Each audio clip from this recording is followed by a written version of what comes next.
The West Coast Bass Tournament scene has seen its share of hard seasons, but something new is rising. A renewed passion, a new fire, a new standard for what West Coast tournament fishing can be.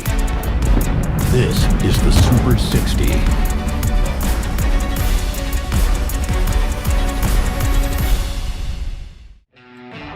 Good morning, everyone, and welcome to Championship Sunday at the BAM Super 60. We're coming to you live from the mighty Columbia River in Tri-Cities. After 2 incredible days of competition, it all comes down to this. Months of preparation, long days on the water, and countless decisions have led to one final showdown. The field has been narrowed, the pressure has never been higher, and today one angler will earn the title of the BAM Super 60. We're going to take a look at the fishery here for the championship. So we are at Tri-Cities Pool along the Columbia River, where 3 rivers sort of all kind of come in and meet at one pool. Every cast matters. Every bite could change the leaderboard. Columbia Super 60, or the Columbia Tri-Cities, I should say, is also known as Lake Wallowa, and there's about 60 miles of water here. Let's go over the BAM format. BAM Pro Tour, anglers compete for 2 days. There are 2 ways to qualify. It's either through combined weight or combined keepers for the first 2 days. Day 3, top 10 make it, top 5 of weight, top 5 of keepers, everything resets, and it's just the best weight that comes in today. Well, let's introduce you to our anglers. So coming into Championship Sunday in 10th, we have Conrad Demitz, Arizona angler. Conrad made it on keepers, 43 total keepers for the first 2 days. Before our last Brownlee event, I came down here for 4 days and really just kind of broke down each section. And I found the section where I ended up fishing this tournament and just went after keeper count. Had 3-4 pretty big schools, 25 to 100 fish on some of them, and just went after the keeper count. Yesterday, it's a long run down towards the dam. So decided to go with the big wins yesterday, worked out, caught 18 keepers, came back and barely squeaked in there. Today, probably scratch all that, might make a run about maybe halfway there. Try to catch, 15, 16 pounds of smallmouth, then probably just gonna go looking for some big largemouth to try to win.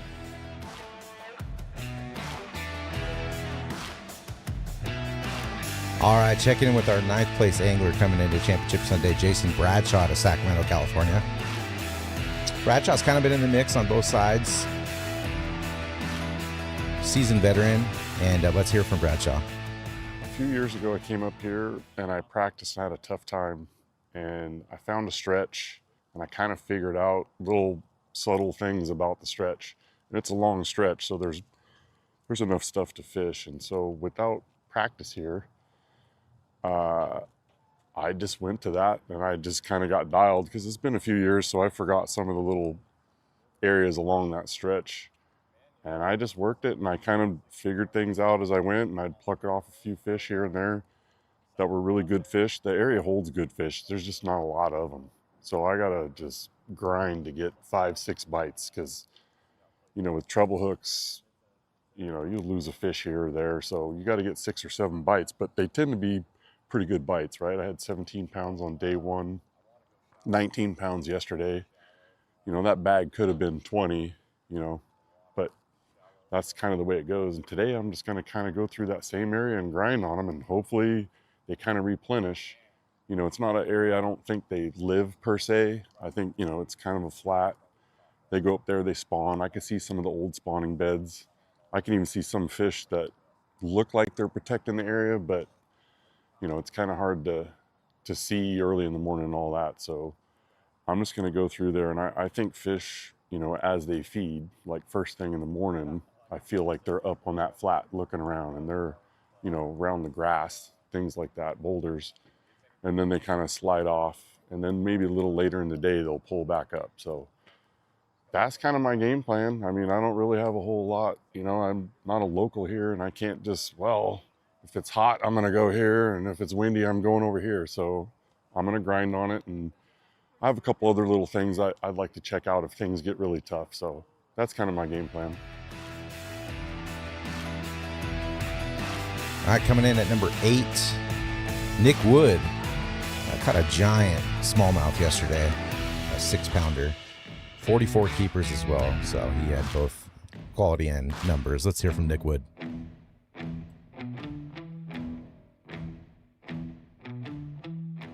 So as far as this pool, I don't have a whole lot of experience. I fished a couple of FLWs in the past. Most of my effort's been pretty much put when I come up here is going to Boardman, and just because the last few events have been out of there, so I spent a lot of time there. So in this pool, I don't have a lot of experience. I've got a little bit of an idea of what I want to do, but as far as my strategy coming into this event, I was basically just trying to catch keeper. I was trying to get on keepers. I was throwing baits that I felt like were going to give me the numbers. And yesterday, with the wind blowing, I felt like if I was making a long run, and I didn't feel like I could maximize my time. So I stayed close, and when I did, the baits that I'm throwing, I'm getting a lot of bites on. So I was just able to kind of dial it in of where the fish are at and what they're on. And once I figured that out, I just started expanding on it here close, and I found that the fish are a lot bigger in this area. So I'm pretty optimistic today. I found some spots yesterday that had some really good quality. Yesterday I had over 20, and I wasn't expecting to have that kind of bag.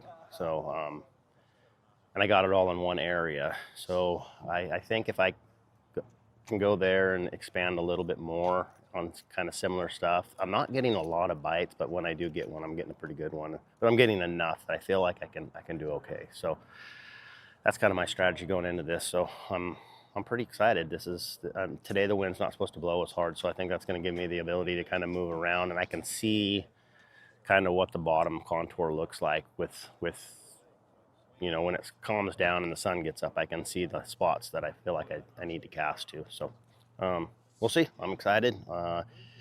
It's the final day. This is where you got to be to win these things. And honestly, my year, it started out rough. We went to Havasu. I didn't have a good tournament there. And then we went to Brownlee, and I just barely missed the cut, and I made the cut here. So my goal is just making the championship, having some good points. And so I'm pretty excited. We're going to continue introducing you to our top 10. Coming in at 7th, local legend Ron Mace out of Kennewick. Ron's been running way up the river, and I think he saved some fish for today. Let's hear from him. I hope the water's down a little bit. Yesterday the water came up about 3 feet, so it was almost flooding all my nice points and rips that were underwater. So I had to kind of adapt, find them differently. And then today, if the water's down, we're going to smoke them. I've been leaving my fish early. There's quite a few. I catch one big one. There's 3 or 4 with it, and I don't ever go back through it. So I have a good chance to maybe catch 21-ish, I hope. And if that works, it works. If it don't, well, I tried. And I'm going to run everything and stay up there as late as I can and see what happens. Coming in number 6, Daryl Okamika, Idaho angler. 47 total keepers. That's a really, really good keeper count. And he's been grinding it out. So resets today. Let's hear from Daryl. I don't have much experience here. In the time that I've fished, I've been here just a handful of times. So like I was telling him, today's going to be an instinct day. There's not a second place today. It's a first place day. So I got some ideas of things I'm going to go do. If it works out, great. If it doesn't, you don't have a shot at 50 grand if you're not here today. So it's going to be fun to go see if we can put a bag together to hang out with these. There's a bunch of hammers here. So if you get past them, you've done something today. All right, coming in at number 5, Bo Jowdry. Great showing for Bo out of Oakley, California, Delta guy. Bo showing that you can get it done on a smallmouth fishery as well. So good stuff from him. I am targeting fish that are on bigger boulders and grass lines. That was the first day. Second day was kind of grass lines / little eddies of current, like where the current breaks come around the corners, and finding the right kind of stuff with rocky bottom, maybe some grass, a little bit of little flats. And I really haven't quite figured it out yet because I hit probably 12 spots and only found fish on like 3 of them. So I was just running around trying to put it together. And so I'm gonna do a lot more of that today. So we'll see how it shakes out. I'm throwing drop shots. I'm throwing flukes when it's not too windy. Yesterday was real windy. It's hard for me to throw the fluke, so I pretty much stuck to the drop shot all day. I did dab with reaction a little bit, chatterbaits, crankbaits. I know they're eating crawdads. They're throwing them up half the time. You're reeling them in. And I can see the crawdads just scooting around all over the bottom. So I thought that would be a good deal. But yesterday didn't work out. Day one, on the other hand, I did catch quite a few on chatterbait, and I culled ones with it. So they are eating them in the right spots. Sitting in 4 coming into Sunday, got Colby Pearson, also an absolute local hammer out of Oregon. Pearson's won some really big events on the Columbia River. Very proven angler here. Let's hear from Colby. Yeah, up here on the Columbia River, love it up here. Fished out of this pool maybe 5-6 times. Always had pretty good success, so looking forward to get out on the river. Been chasing keepers, so I haven't ran through a lot of big fish water places I know they kind of live because they don't have the populations for me to be here today riding in on them. So we're gonna go poke around and see what we can see. Hopefully the wind didn't move those fish around too bad, and they're where they ought to be, and bring them in, and can't wait.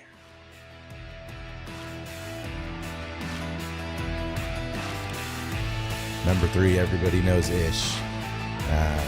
Ish found some largemouth, some good ones. Day 1 had a huge bag, and then he stayed in it yesterday. So let's hear from Ish on what his plan is for today.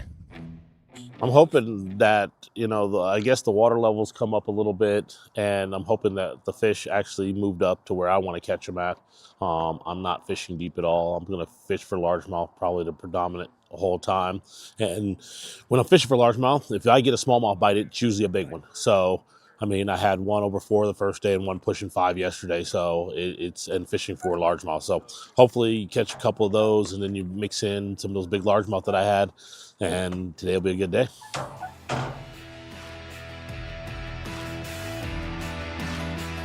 Coming in at number 2, Adam Deacon, just an absolute monster this weekend on volume. Adam is far and away the leader on finding keeper fish. Let's see what Adam's got in store. First of all, super blessed year. 3rd top 10 in a row in the Super 60s. So should be leading AOY race with that. Super fired up. Man, dude, what I love about these is Wade's 0. It's anyone's shot. It's a 1 in 10 shot at 50 grand a day. Honestly, I got here on keeper count. I went looking yesterday, didn't really find too much, but found one area where I'm going to start today that had some big ones swimming around that I could see with my eyeballs. So hoping this low light I can go get them early. But dude, any given Sunday, it's Championship Sunday, Columbia River.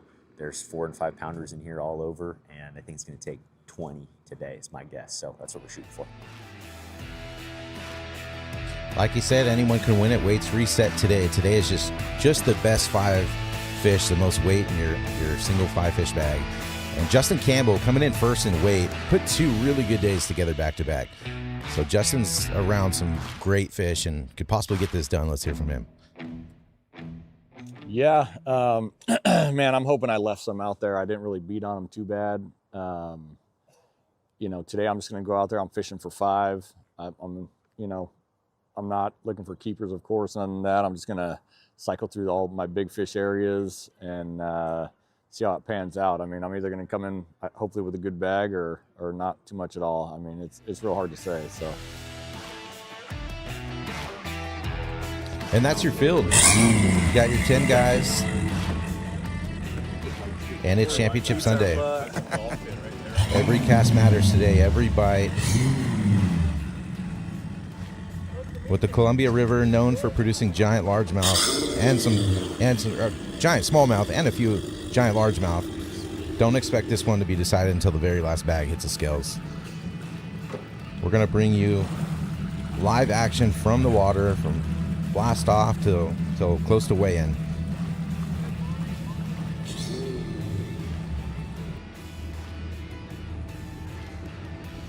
As these guys are setting up and heading out.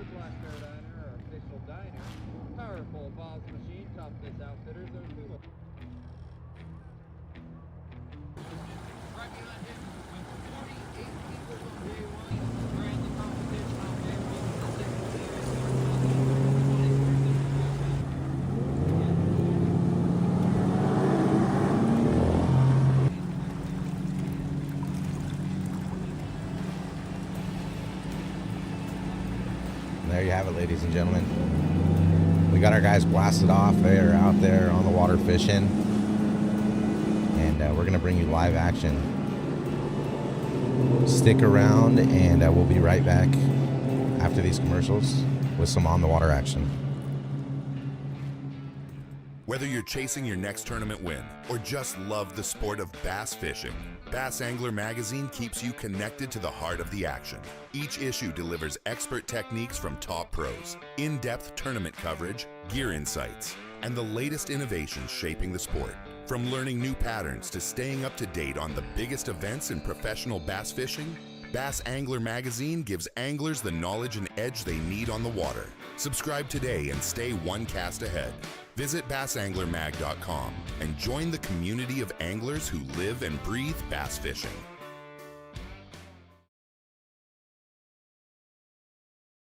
Tackle Warehouse has everything you need to get out and catch more bass. Rods for every application or technique. Over 1,000 reels to choose from. Monofilament, braid, and fluorocarbon lines. A massive selection of baits from the smallest to the largest. Exclusive baits and colors only available at Tackle Warehouse. Everything you need to build or customize your favorite lures. And of course, countless options to store it all.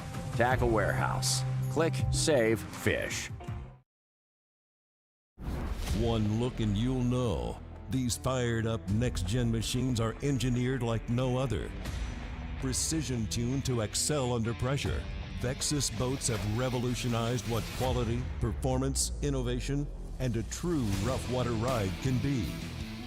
Check out the long list of advantages at VexusBoats.com. After all, some things turn your head, others ignite your soul.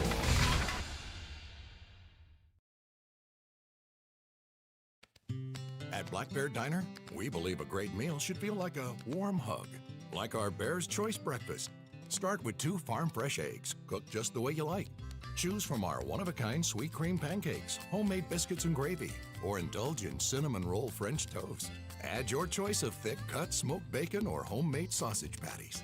That's a Bear's Choice, your very own warm bear hug. Good old-fashioned family food, Black Bear Diner.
Different.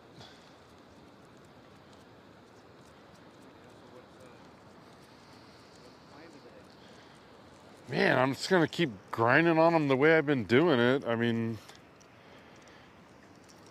we're not gonna have the wind like we did yesterday, so I was thinking it's probably gonna fish kind of more like it did on day one. But I don't know, it's hard to tell. Like I can definitely tell the water's not moving like it was the last couple days. It's still up, like it might even be higher than it was yesterday, but it's not ripping like it was. I don't know. You know, you're thinking as fast as it's moving, like the fish wouldn't care whether it's 2 miles an hour or 3, but it's definitely not ripping right now. I don't know what that means, but in the first few minutes I had one right here came up. It might have been a 3-pounder, and it grabbed it. It just didn't get hooked up. So I don't know. I'm hopeful. I may have to slow down at some point and do something else. But if I can catch a couple decent fish here, you know, in the first hour or two, it'll help me make the decision to keep doing what I'm doing. But, you know, the wheels start spinning in your head when stuff's not going the way you'd hoped. But, you know, this is kind of what got me here. I don't really know what else I could go do, you know. I mean, there's things I could go do, but I wouldn't have any confidence, so I'm probably just gonna run with a brung here. If I get 5 fish doing it this way, I feel like I can have a decent bag, but we'll find out at the end of the day, by the end of the day.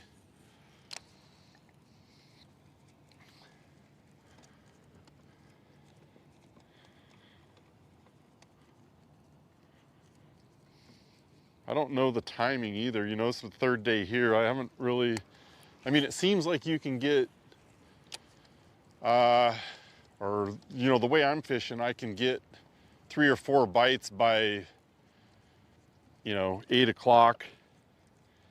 And then it becomes a real grind kind of after that. And then somewhere around noon, you know, I can pluck off a couple better fish here or there, like, you know, 3-pounders, nothing giant, but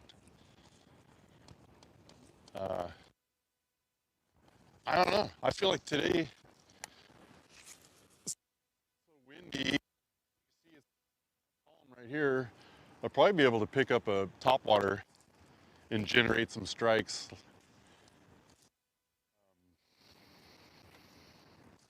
I did that on, and I picked up like a 360 doing that kind of later in the day. So, and that fish really saved me, you know. I probably would have had 15 pounds. Thing I guess for me is, even though what generates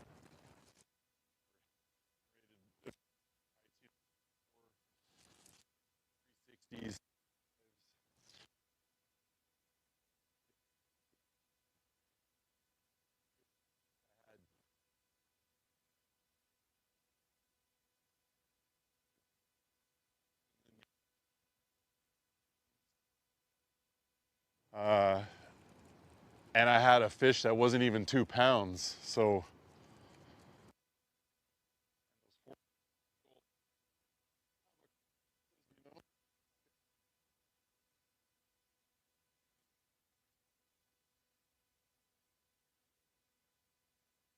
it's easier to make it stay with something. Do it. You got a shot at 19, 20 pounds.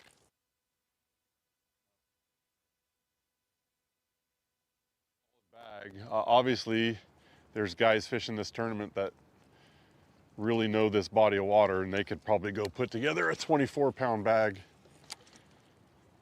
So, but I don't know how to do that. So I'm gonna do what I'm doing, and if it works out, it works out. And if not, I'll collect my 10th place check and drive back home and try to relax, because I'm beat up, sore. I'm tired already. I just barely started. 6:30. My shoulders are on fire. But it feels good though. It's a good hurt. You're fishing for fish. I got 2. Hopefully this one doesn't blow out of the boat. I apologize for that. We're gonna have to make a move here.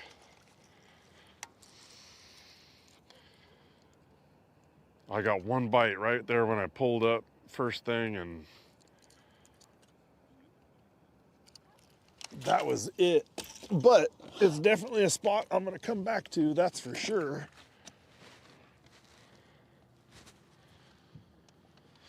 Throughout the day. Let's go back down that way a ways.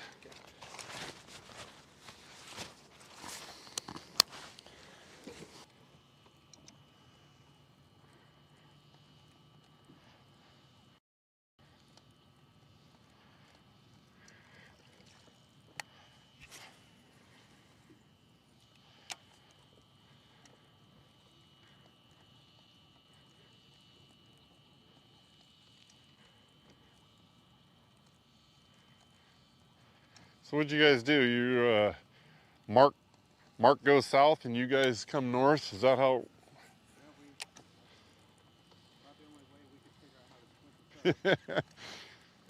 Yeah, I mean, I couldn't imagine you guys going back and forth, and you'd burn a lot of fuel here, that's for sure. And everybody's probably so spread out, you know, you got a couple boats went that way.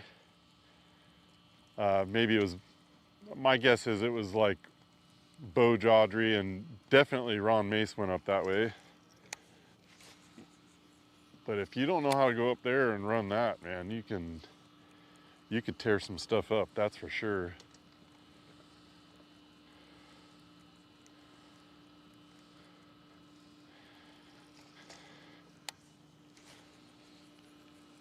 You probably got 2 boats up the reach. I mean, I'm right here saving fuel. There's probably, I can imagine there's probably somebody in the Snake River and so many guys down in the gorge. They're all over the place. I don't even know what it is. It's got to be at least 20, 30 miles to get down to the dam, I think.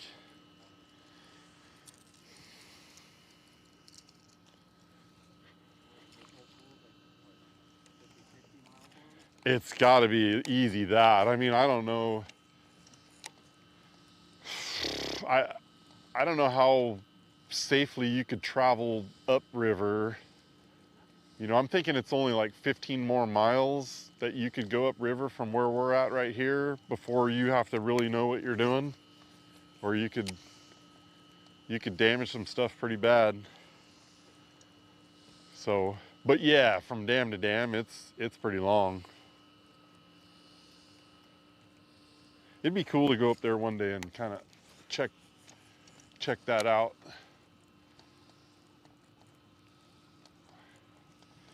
See what the reach is all about.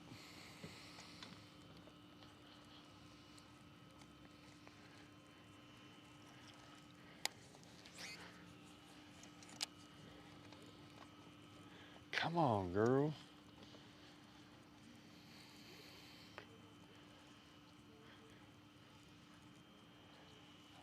This is just not, it's tough. It's gonna be tough.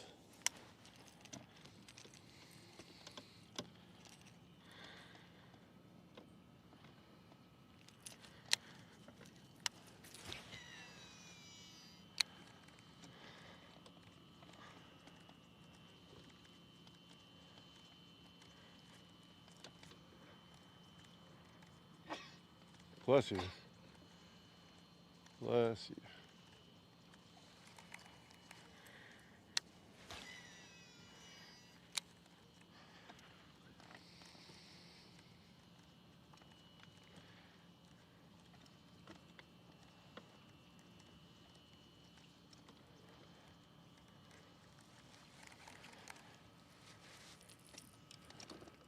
Right there.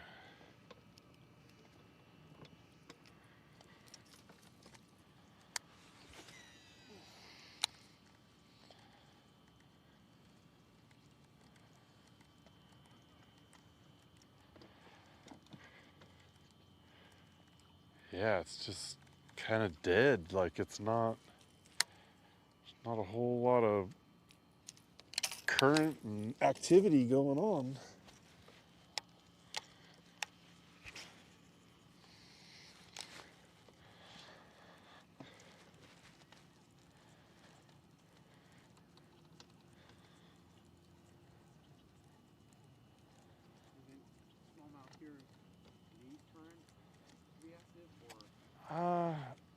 No, no, I don't. I mean, I think just the stretch that I happen to be fishing and the way I'm fishing it, like those are the fish that I want, right? Like, I don't think these are fish that are kind of just living here and they have to be in this area. I think when you got that current and they're hungry, they come up from this deeper water and they get on these flats and they'll feed in the little eddies and whatnot and around the grass. And, you know, the grass kind of creates a little eddy.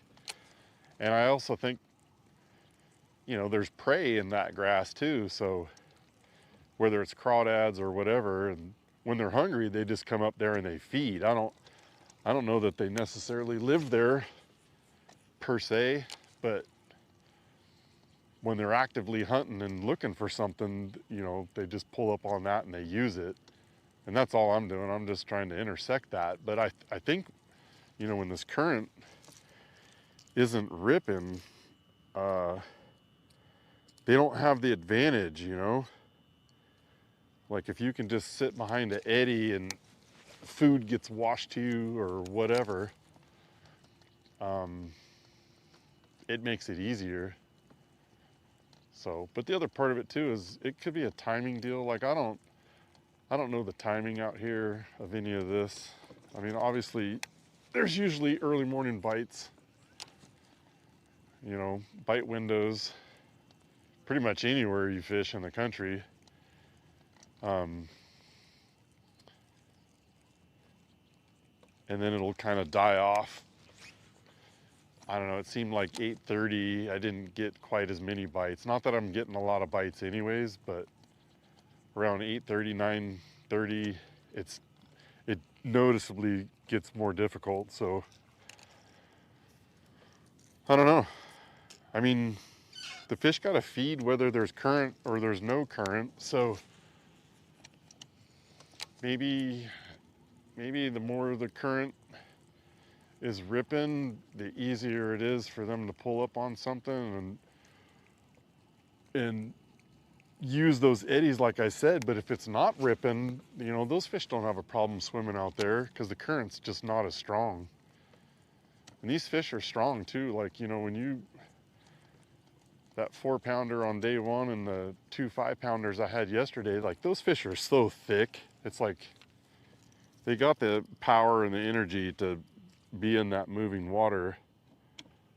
But when it's ripping, that's a whole different deal. Like, you know, they got to work harder. So I think they get behind stuff in those little eddies and it just becomes easier for them to hang out. And when it's like that, it's easier for you to target it, right? Because you're coming through here like day one and day two, you can see little current seams, right? And like right now, I'm just kind of fishing water that it's not stagnant, like it's moving through here, but it's just moving really slow.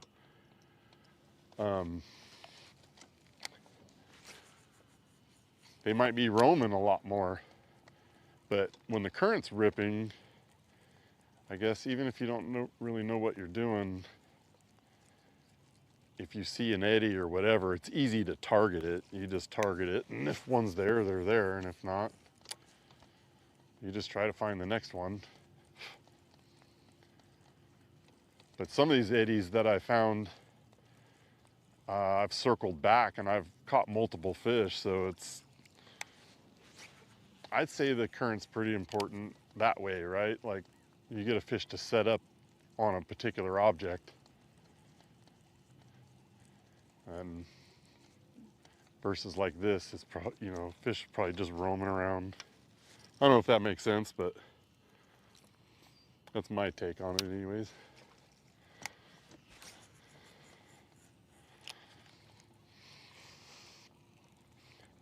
They might be up here fanning out beds for all I know. I mean, it's full moon pretty much, or just coming off a full moon.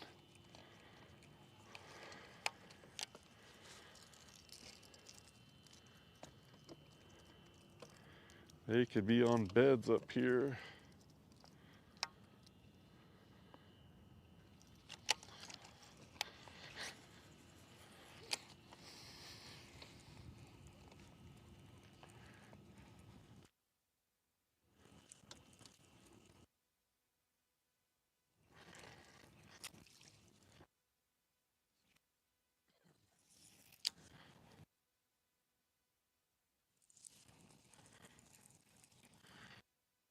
Like they're up there.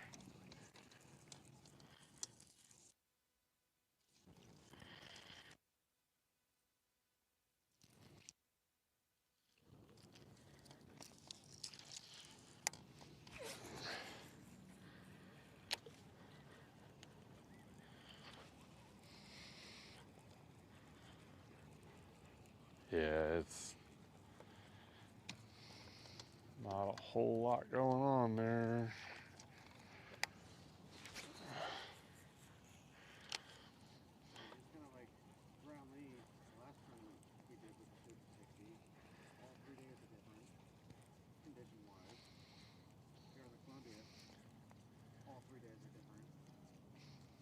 Yeah, that's that's for sure.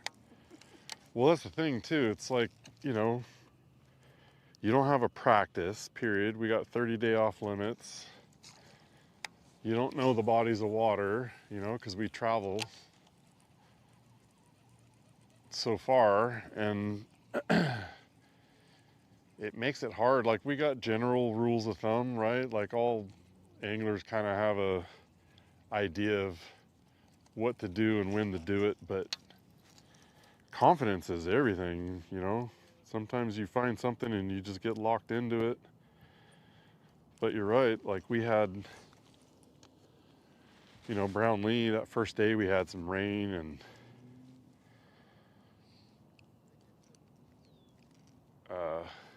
I can't talk about the third day because I wasn't there the third day, but you know, here, I don't know, it had to be what, 100 degrees on day one, and then yesterday it was still warm, but it was, you know, 25-mile-an-hour winds. Today it's just flat calm and maybe, I don't know, 10 degrees cooler, 15 degrees, which that's welcome. I don't like the heat at all. So yeah, I don't know. It's definitely different right now. That's for sure. Not that I caught enough fish this early, days one and days two, to be like, oh yeah, I really know what's going on, but it's definitely different right now, that's for sure. I don't know what that means. I got a feeling like if you could figure out where to go in some of those backwaters and fish for largemouth, that could be huge on a day like today. And that's kind of what it seemed like Ish was probably doing on day one. He had a great bag. So, but he knows where to go to do that. I've never gone and looked for that in the 3 times I've been here. I would have confidence, like, fishing and how I need to fish, but I wouldn't even know where to begin over there.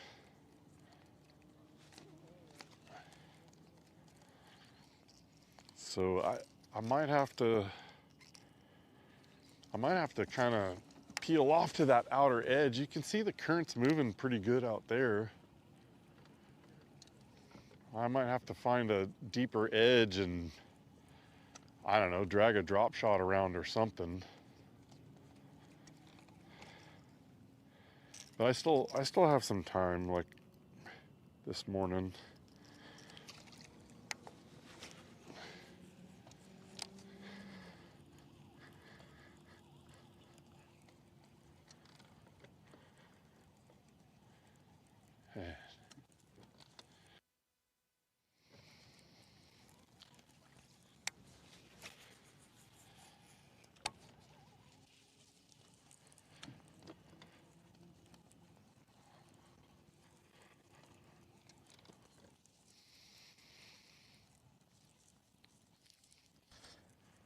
You can see Bradshaw starting to kind of ponder his next move here.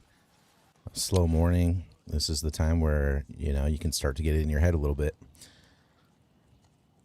And sometimes the critical decision is something that you need early on if you want to make a move to Maybe they're going to move up. To go for a move win. Up later. I mean, I caught that 5-pounder I caught yesterday. He was up shallow on an eddy. I caught that probably around 2:30, 2:15, something like that. So I'm confident the better ones will move up at some point. The other thing too is I feel like when it's kind of not the spawn and we're on these full moons, I think, and especially as clear as the water is, I think a lot of the feeding kind of goes down at night.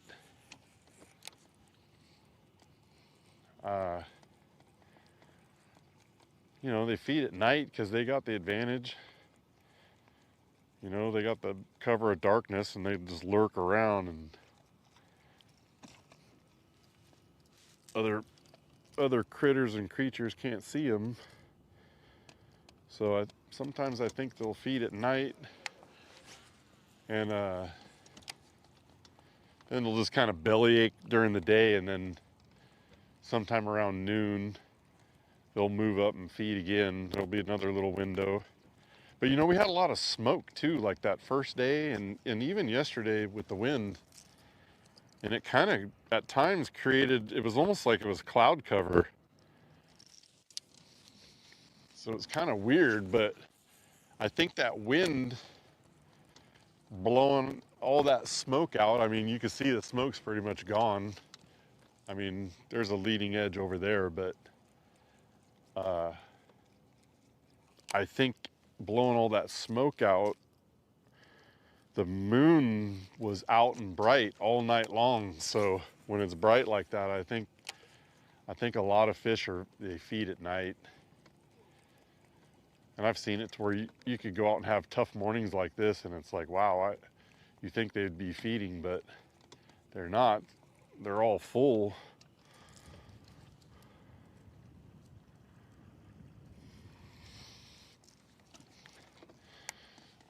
You just got to figure out the next bite window. I mean, you don't have to figure it out. You just fish, and when it happens, it happens.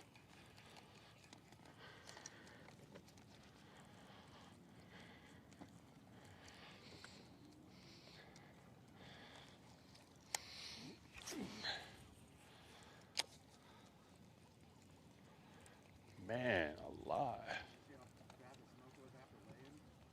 Yesterday? Oh, it seemed like, wow, there was a lot of dust mixed in there too. Smoke. All the stuff you'd love to breathe in. Yeah. Yeah, you stick a Kleenex up in your nose and you're pulling out little dirt clods, mud balls.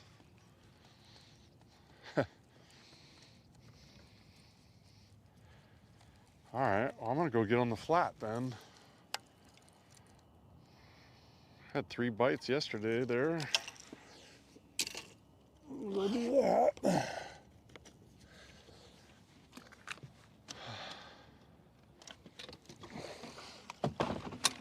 We're going to stick with Jason here. He's going to make a run. So we're going to jump ahead to this next spot here. Inside out here.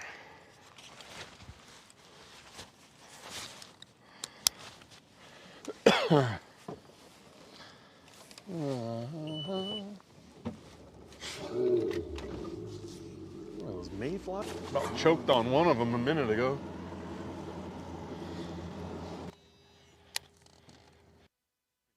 yesterday being like, Thomas, I need you in the boat all the time, to, man, why'd you get in my boat, dude? Give me my $100 back.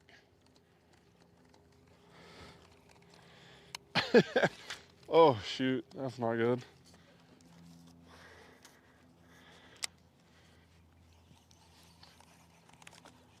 That's funny.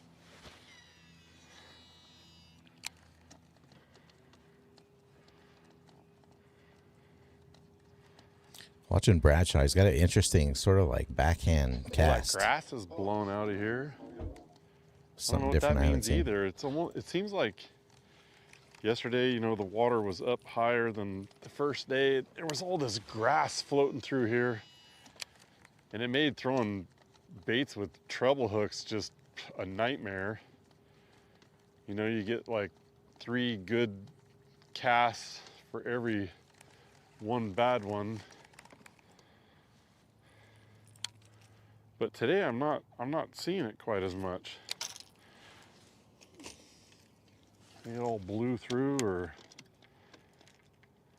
I don't know. When that water comes up, I guess it picks up all this grass from the bank and it just flushes down the river, but I'm not seeing it now, so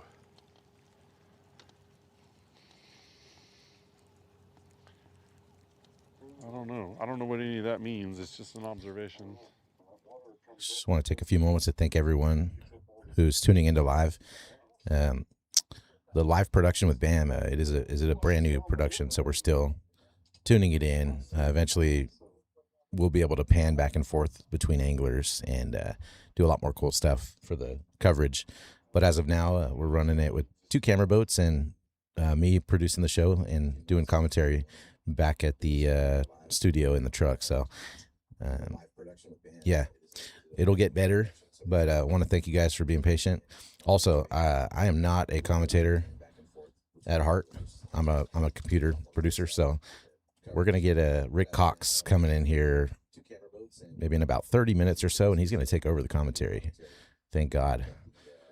It's not my specialty, but by any means. But I do want to say thank you guys for sticking with us. And if you guys have tuned in from the start of this show at Havasu, it's come a long way, and we're going to keep getting better. So just want to say thank you guys for being patient with us. Thanks for the support, and we'll get back out to Bradshaw here.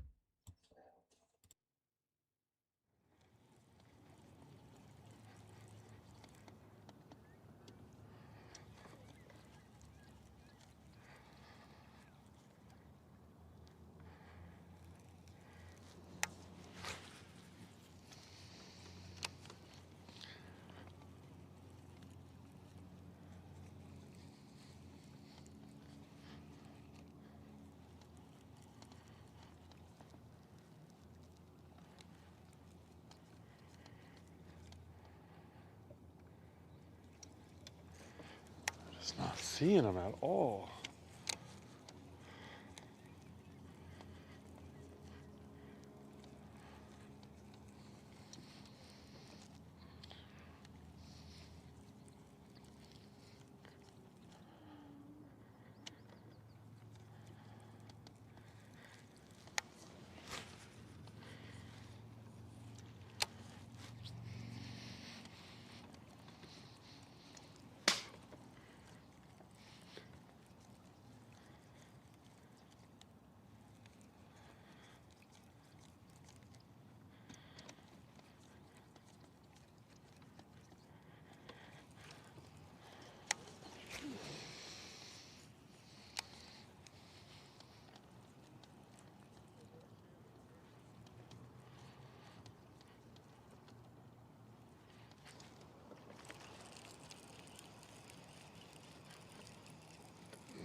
I think he's gonna keep. Jeez, I think he's gonna keep. And there's our first I mean, fish are we catch supposed to be using that app still? on live today. So hopefully it gets bigger as the day goes. But we got one. To put in weights. He's not gonna make the team, buddy. That would be stupid. Another note too on the live leaderboard, as you guys see that ticking down there on the bottom of the screen. So we've asked the anglers to upload their fish catches today. However, you know, these guys may or may not upload them. So if you guys see some numbers that don't line up, that's probably why. And we may, if no one's going to upload them, you know, we may end up pulling that down in about an hour or so, just so no one's confused. But we'll see. We'll see if they come in at all. But I just wanted to explain that. I just kind of had a hunch yesterday when you got in the boat and it panned out. I think biggest fish was something like 3 1/4 or something like that. But right now that'd go a long ways. I'd do anything to have 5 3 1/4s in the boat right now.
Actually, on that note about the leaderboard, we're going to just go ahead and pull that down right now, because it looks like we only have one fish submission, so I don't think the guys are uploading them. If they start too later, we can add it back on, but we're going to go ahead and pull that down right here.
Yeah, so it's kind of, I mean, it's just a little glide bait. It's a Pistol Pete made by G-Rat. And I got some lead strips under the chin. And that's just, I'm trying to keep the bait subsurface. I don't, you know, as fast as I'm working it, I don't really want it to splash out. But on a day like today, if it splashed out, it wouldn't be a problem because we're slicked off. So the idea is, you know, I'm just working it basically like you would a jerk bait. I'm just trying to elicit just a total reaction strike. Like I don't want them thinking or anything, but it's a big profile. You know, it's super erratic. And I'm just trying to get, you know, one dumb big fish just to come unglued on it. That's kind of my thought process. Like I feel like I could throw a rip bait and you probably could have the same results, but I feel like with this bait, it's kind of beefed up, right? Like I got it on an 805, Dobyns 805 crankbait rod, 17-pound test. And I don't want to get overpowered, right? Like it would be easy to get kind of overpowered with a rip bait. Like I got extra strong hooks on here. It's not that I want to horse a fish in, you know, a 4 or 5, but I don't want it controlling me. And then, you know, with the format where we have a keeper count, if I'm catching 14-inch fish, like I can just swing them in the boat and not worry about bending out hooks. And kind of, you know, you make 50 more casts in a day by doing that and not having to get down and belly them and all that stuff. You know, you get 50 more casts, you know, that's 50 more chances at catching fish. So, but I like it actually. You know, I used to fish it with like nano hooks, which I like. You know, they're really sharp and they stick everything, and they're strong hooks too. It's just these 4 and 5 pound smallmouth, man, they're no joke. Like these river fish, they are strong. And so I don't want to take the chance of just bending a hook out. And I think even with these hooks, I mean, as strong as these fish are, they could still bend them out, you know? You can't horse them. Like I'd hook a fish and, you know, I'd kind of lay into them and get some hooks in them, and then I'd back the drag off and kind of just let them bulldog until they get tired enough I can reach down and belly them. So that's kind of the thought process there. I just don't want to get overpowered by a fish. Especially, you know, because even a 2.5, 3 pound smallmouth out here, I mean, that's a strong fish. You know, if you're throwing a jerkbait 10, 12 pound test and you got sticky hooks, not that strong, you're spending a lot of time landing those fish. So, I don't know. My idea was just kind of throw something beefier, bigger profile. I could still work the bait really fast and not have it blow out. Like you can see, it's like 6 inches underwater.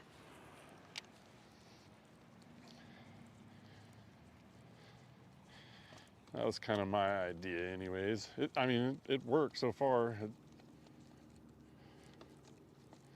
It's been working so far.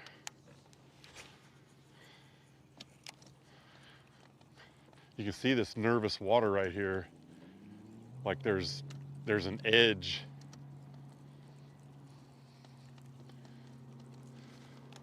I think that guy's doing. I don't know if that guy's hat blew off or what. Is there a race course out there?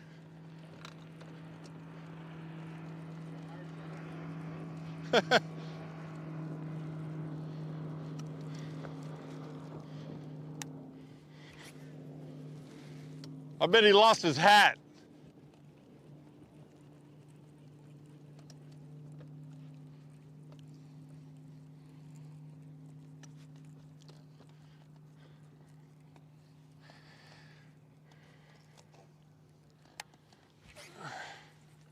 He was out here running around on day one.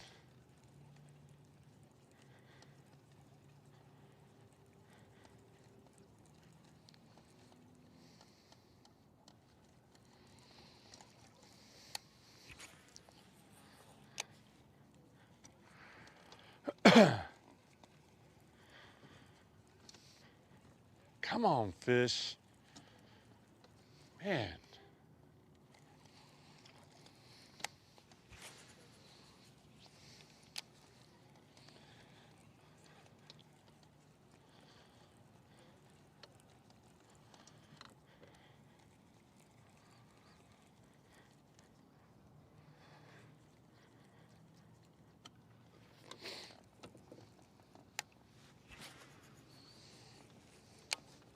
Yeah, the only thing that was good about that smoke was I didn't have to wear like a face thing, so I didn't get burnt all day.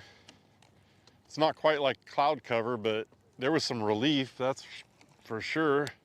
It made it cooler, I think, too, right? Blocked out the sun for the most part. I'm feeling the sun already. It's 7:18.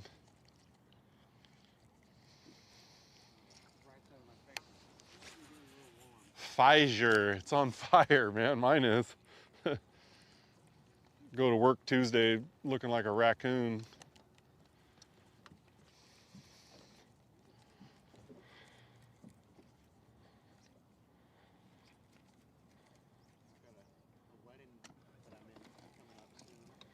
Oh.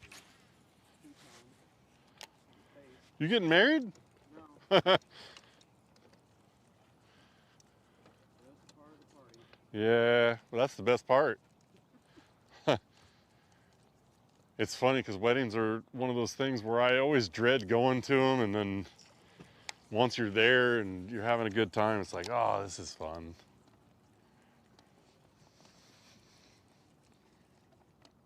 Why was I dreading coming to this?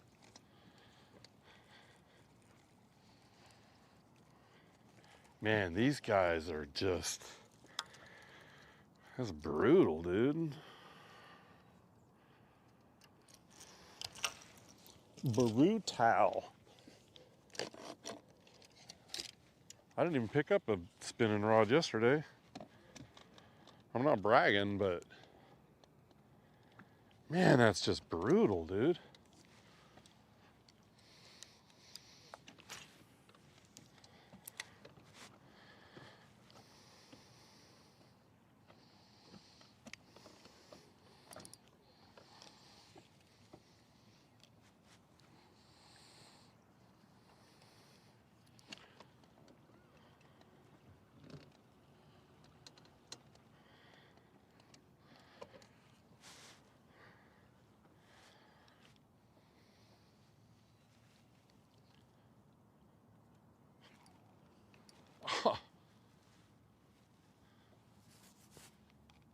It's gonna go like that today, huh? Just like that?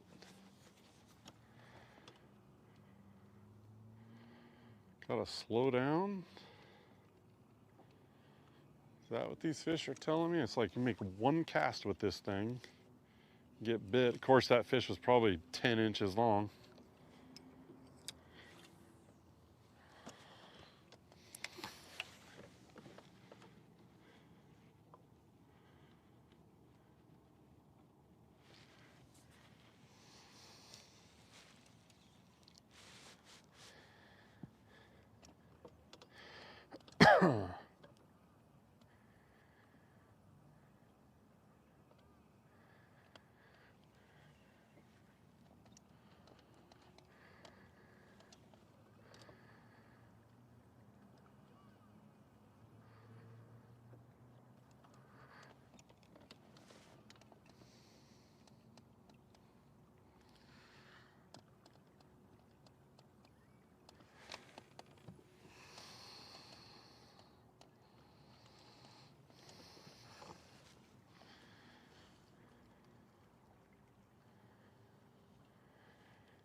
Apparently, I gotta work.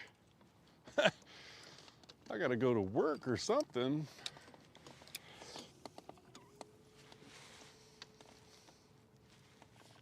Yeah, you can see that. It's like a little, I don't know, I call it nervous water.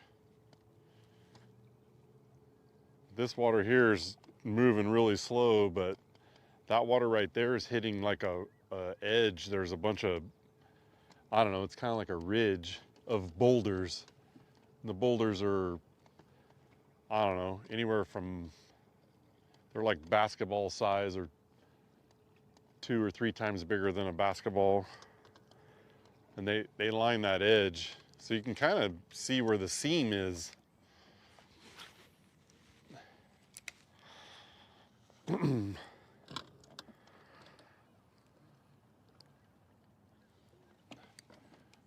caught one off of it yesterday with a spinner bait. that might be the only, I caught 2 keepers on day 1, I think, with a topwater, little gunfish, and then yesterday one with a spinnerbait. And the one on the spinnerbait I caught out there on that little ridge, that rock or boulder reef. I would have thought I could have done that a lot more than I did, but I stuck with that Pistol Pete.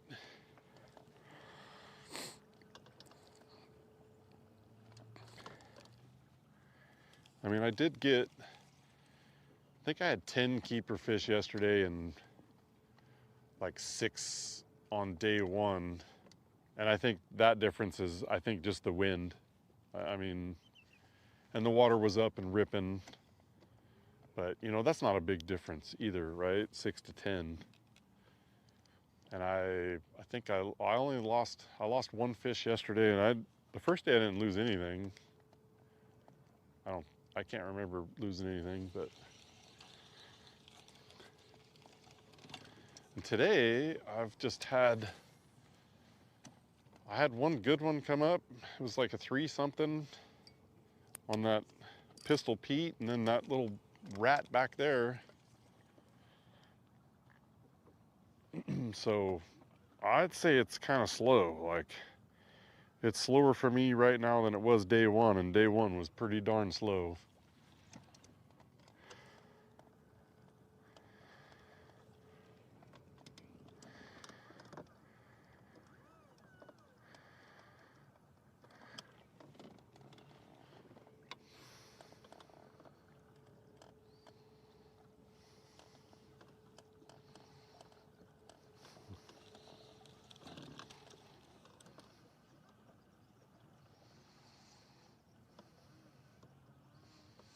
I haven't caught any fish with, like, using forward-facing sonar.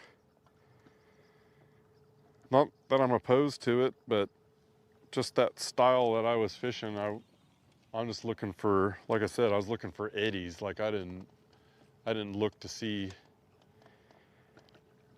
fish at all. I was just looking more for the boulders and any kind of object underwater that would create some kind of eddy.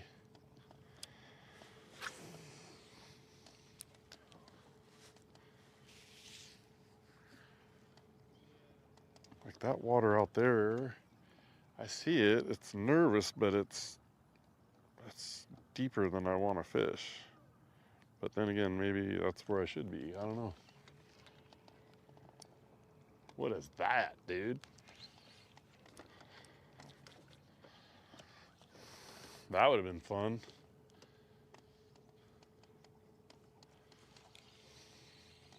Turn that boulder over.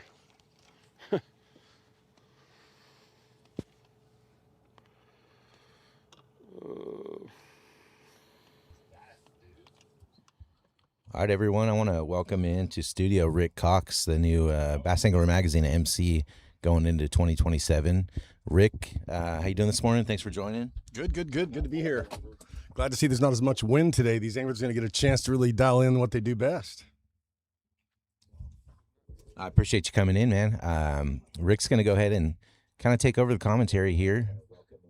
So I'll be behind the scenes a little bit, but Rick's going to take the show. All right. Good to be here. Glad to see there's not as much wind today. These anglers are going to get a chance to really dial in what they do best.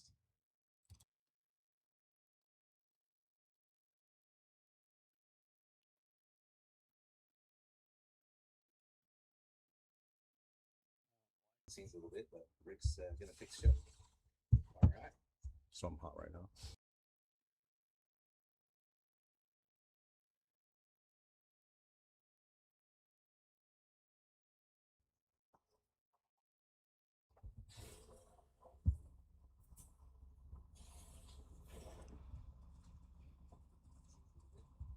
Just trying to figure out what Jason's fishing here. Since I just walked up, looks like he's fishing a little underwater point or rock pile off the edge of the bank here. What was tough yesterday was the wind was blowing so hard, 26 miles an hour, that these guys could see their fish on forward-facing sonar, but as soon as they go to cast their minnow towards it, the current just took it way offline, so they couldn't dial it in as much as they can today. Just trying to figure out what Jason's fishing. Since I just walked up, looks like he's fishing. You fish at all, Thomas, or? Rock pile off the edge of the bank here. What was tough yesterday was the wind was blowing so hard, 26 miles an hour. These guys could see their fish on forward. Really? That's pretty wild. You guys got a lot of Great Lakes in Oklahoma too, right? It's not your thing. I don't have any rods. I don't have a boat.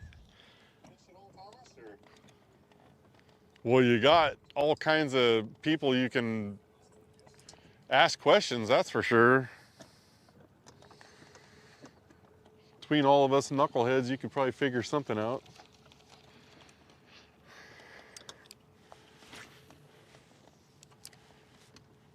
Yeah, I went through my military job training in Oklahoma,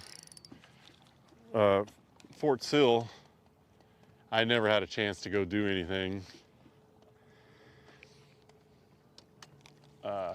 fishing wise. Then when I was stationed in Tennessee, I got to fish. I fished the Cumberland River and Kentucky Lake. Job training in Oklahoma. And on base, there's this, I don't know, they call it a lake. I think it's called Lake Kyle. It's more like a giant pond. But that was fun, man. I went out there and had a lot of, a lot of really good days. But I never got to fish in Oklahoma. I was kind of bummed about that. Maybe one day. But that's one of the things I really like about BAM, you know? It makes it to where a guy like me can stay out here on the West Coast. I mean, it'd be nice, you know, to go fish back east and all that stuff, but it's just not in the cards for me. So BAM, I think, has got something special out here on the West Coast, and it's fun being a part of it, you know, building it. You know, if my kids one day want to get into tournament fishing or whatever, you know, they can look back and be like, yeah, you know, my dad helped with that. So that's kind of cool to think about, you know, because I think this is pretty special, really. I mean, we're fishing for a lot of money. The exposure is just something we've never had out here. And I think that's big because it's making it to where there's some guys that can really chase this as a living, you know, through sponsorship, partnerships, especially the non-endemics. That's huge, especially when you're paying the types of entry fees that we're paying. If you can get those paid for, like, you're not going to make a living off of your winnings per se, but your partnerships, you could definitely do that 100%. You know, you got to go out and do it, but it's there, and that's never been there before, you know. It's kind of hard to go to a company and All right, guys. Thanks for joining us right now on the Water Live, and we're going to get ready to take a quick commercial break. When we come back, we're going to stay with them. Stay tuned. Subscribe today and stay one cast ahead.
favorites at Lulu's Craft Bar and Kitchen?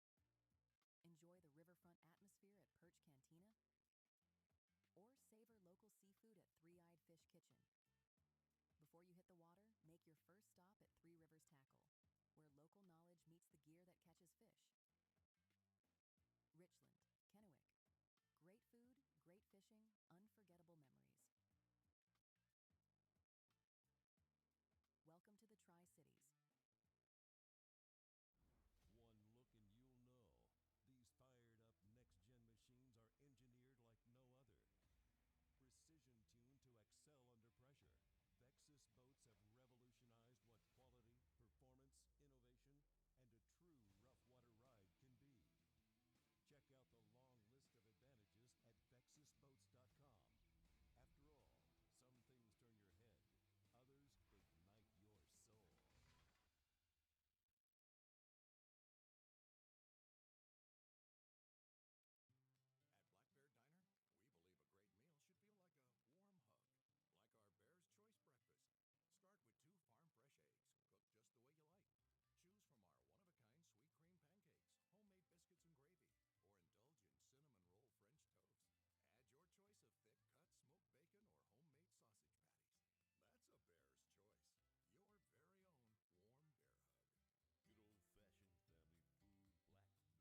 Add your choice of thick-cut smoked bacon or homemade sausage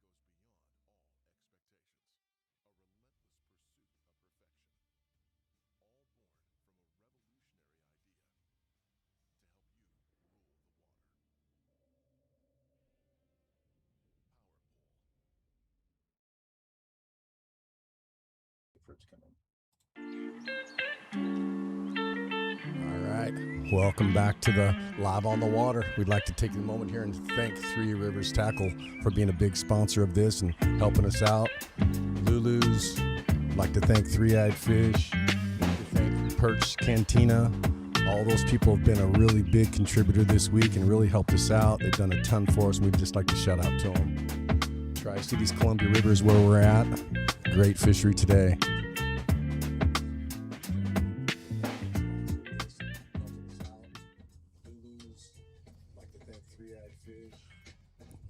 Columbia Point.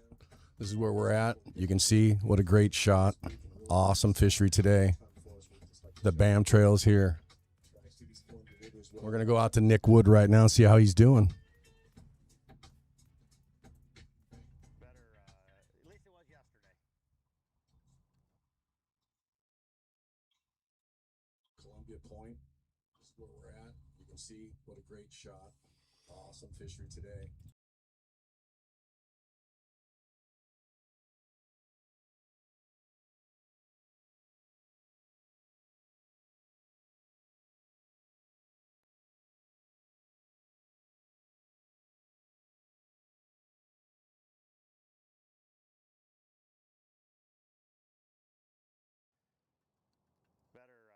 At least it was yesterday.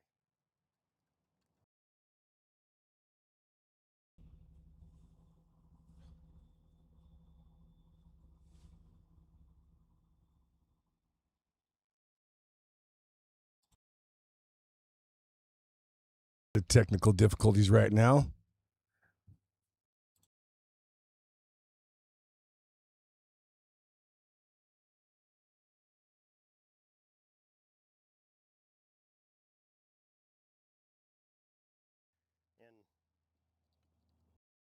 It's actually the new Duckett Max Core. It's their minnow rod. It's a sick rod's working good. Good. Yeah. Well, the idea was to have the design to get the action out of the bait. Minnow rod, you want a real light tip. Exactly. Yep. I don't know if you noticed when I caught that fish how that tip of that rod loaded up, and yeah, it's definitely. I've been real happy with it. They just come out with these rods this year.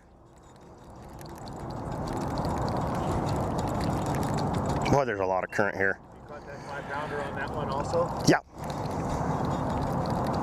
Yeah, yesterday, right in this whole stretch right here, I found it I fished in in the morning. I caught one good one, and then I came back to it and just kind of started fishing in here, looking kind of, because I haven't fished this spot. I was just kind of exploring yesterday, and I was able to kind of get it more dialed in yesterday and figure out exactly where the gravel bars are and whatnot, and that's up where we were a little further is kind of the best area.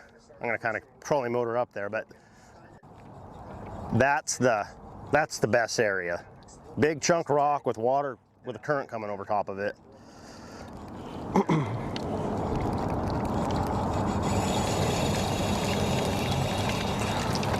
I'm gonna trolling motor us up here, Mark, a little bit further.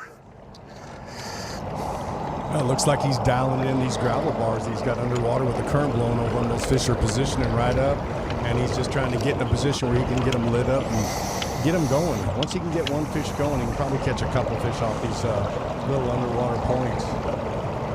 You can see the current is rolling off his boat right there.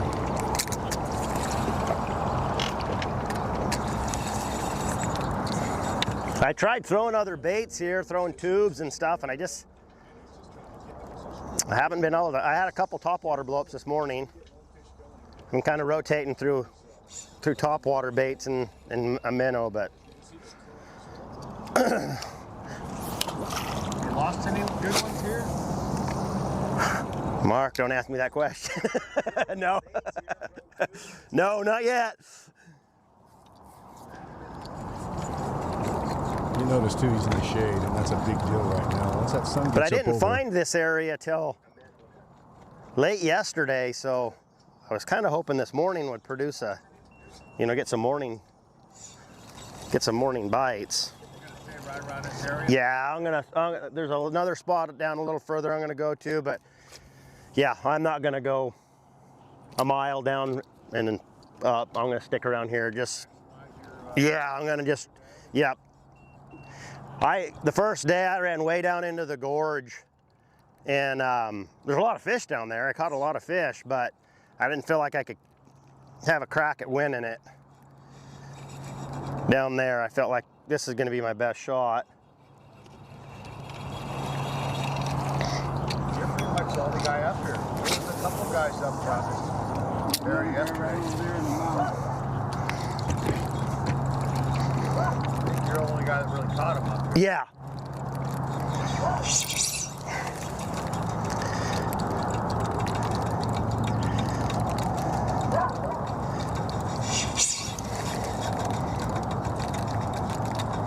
The little one's grabbing it? Yeah. Or you already know, but they're grabbing it and letting it go? Yeah, well, I think a lot of them, most of them eat it pretty good. I have missed a few. I had one yesterday swirl on it, and I cast it back, and actually it was still pretty hot, and I was able to catch that fish. So for the most part, they're pretty aggressive on it. But in practice, because the Boardman pool was off, or we were able to fish it, I went down there, and when I was fishing with my live scope, there's a lot of bait in the river. I don't know what it is. I think it's shad. Is it? And that's my strategy, just stick with the minnow. I feel like a lot of these bigger fish are keying on that. I know guys can catch them other ways, but I know those fish are pretty focused on that, so I'm gonna stick to it. And yesterday it was just, this area was just holding a lot of good fish. How many fish did you end up catching yesterday? Scorables, I had 14, but fish catches, 80, I don't know, a lot of short fish. So I probably caught 20 today already, little guys, but only one keeper.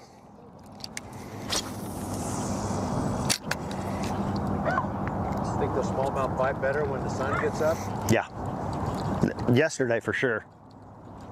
And I can see where I need to cast. So when the sun gets up, you'll be able to see like little yellow palomino looking color sections. And those are the hard spots, hard clean spots. And when you can see those, you can cast down those little lanes and stuff. And when it's dark, like right now, you just kind of got a fan cast. But as the sun gets up, you'll see, you can see the areas where those fish are positioned on. Well, that's good. He's giving us a good pointer right there. That when the sun goes high, he's going to see those sandbars underwater, and that's what he's going to target where those fish are getting on one side, probably the down current side of that. Blast it on the side, right? You come back and get it. Yeah. I don't know if it's because the fish are, you know, competing for the bait, or typically when you're seeing that, you're getting, you have multiple fish in the area, so they're really competing for the bait.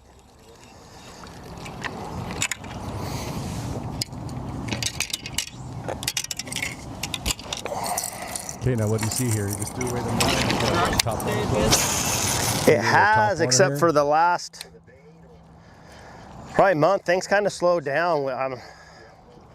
This is probably the slowest I've been in a long time, but we're waiting on permits and stuff like that on a house we're getting ready to build, and I mean we got work coming up. It's just waiting on getting a few things to come through.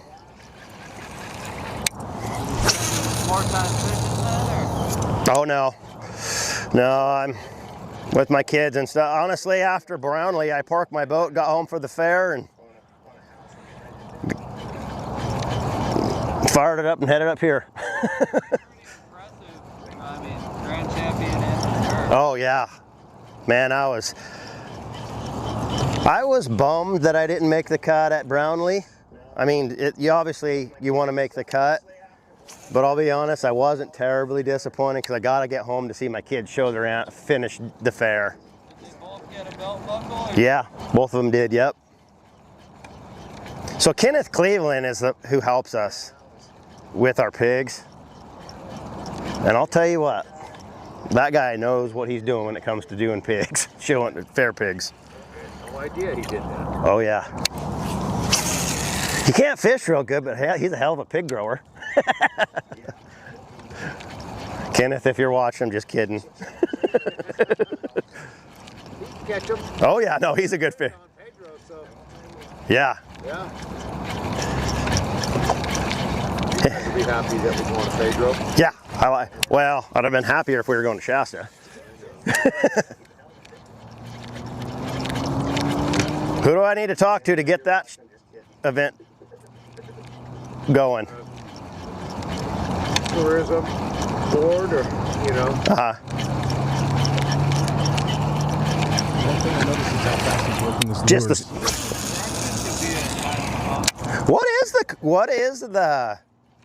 is there a number, or what is that, like, what's your target number, like to say, okay. Oh, that's probably true. Yeah.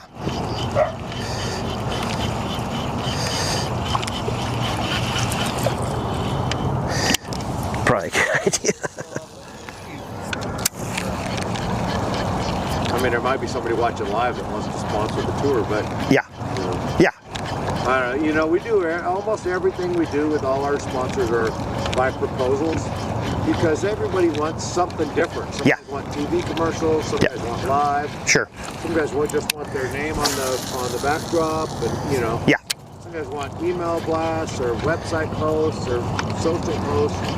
So I try to figure out what each company wants. Sure. And tailor a program to them. Right. So just go, oh well, we can do this. Right. There's a lot of marketing opportunity for them. We have a lot of different platforms. Yeah. Well, that's good. You got to be versatile. Topwater. What's that? Is that a topwater effort? Yeah. When I get up further, I'll throw it again. That current kind of drifted us down a little further than what I wanted.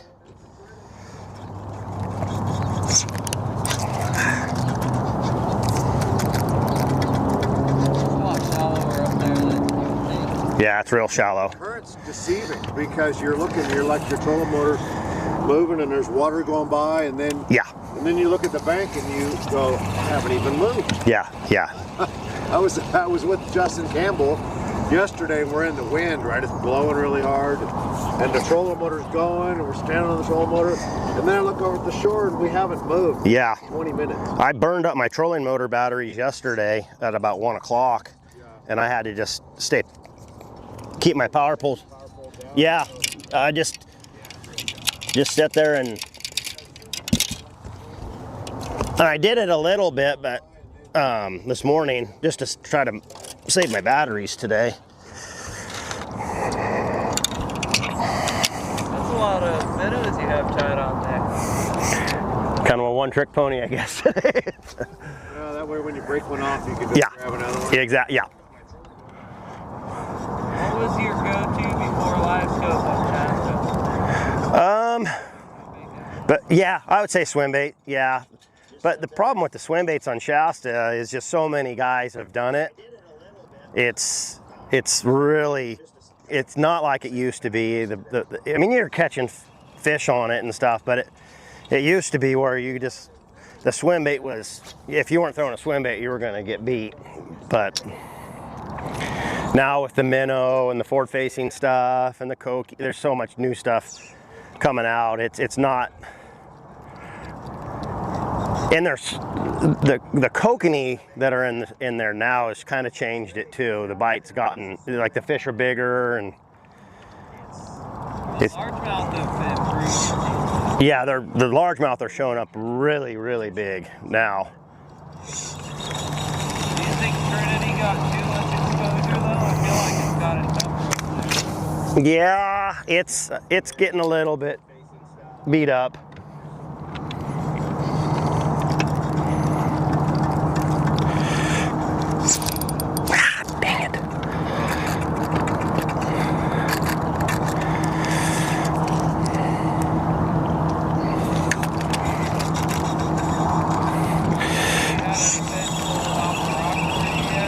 Oh yeah.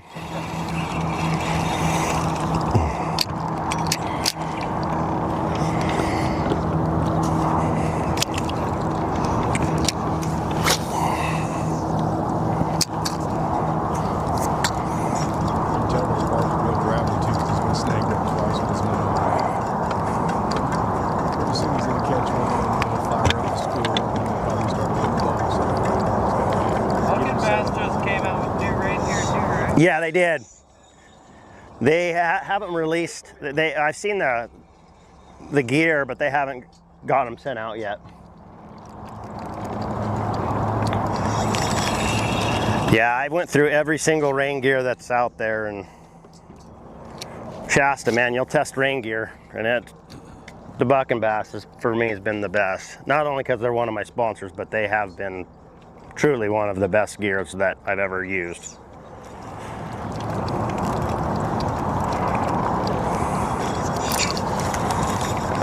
Looking forward to Shasta in January or Shasta in April?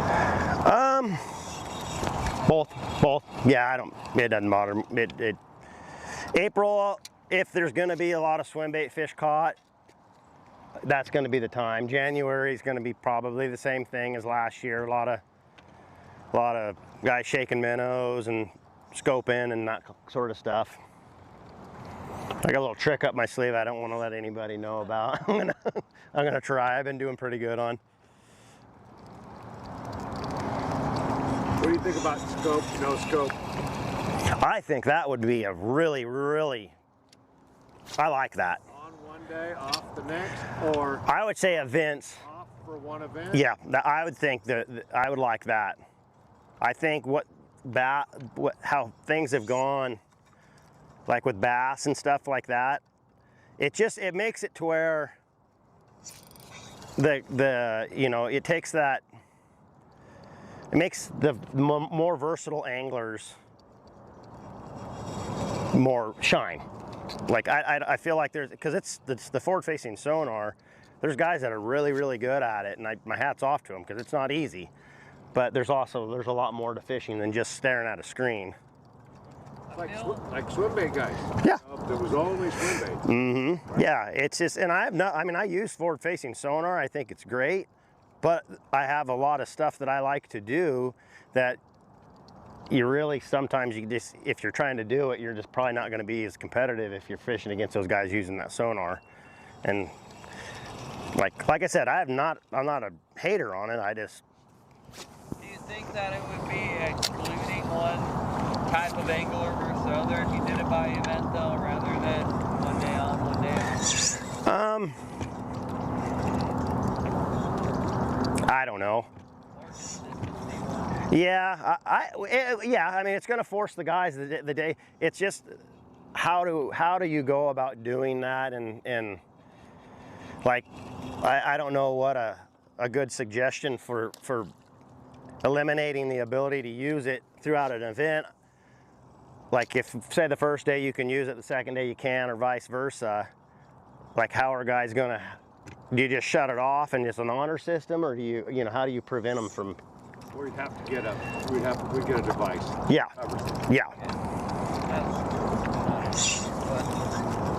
It may be a little logistically challenged. Yeah. One day on, one day off. Yeah. I don't know. I think that would be cool because if a guy's, that would certainly be more challenging. You know, that would definitely add a lot more challenge to it. What about the third day? Coin flip for that one? I would say probably the third day. I would say letting guys use it on the final day.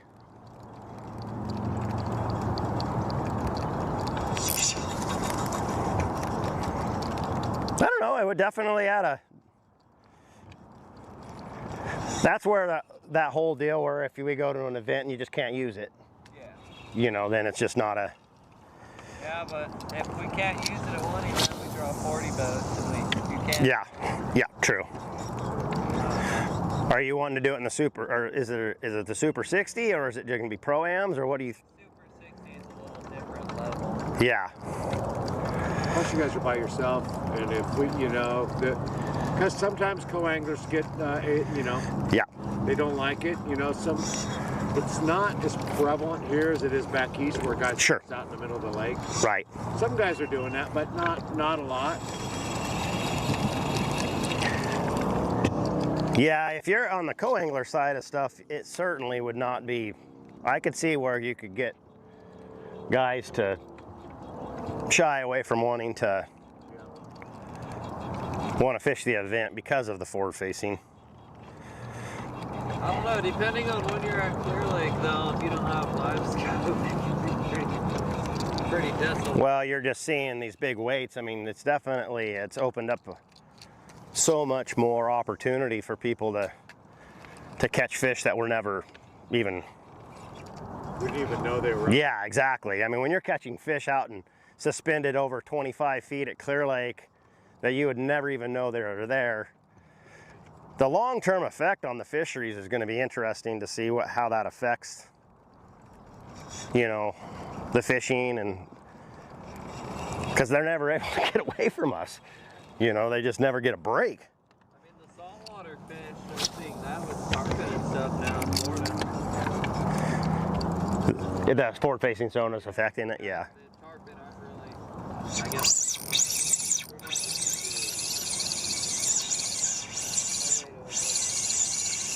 Little guy.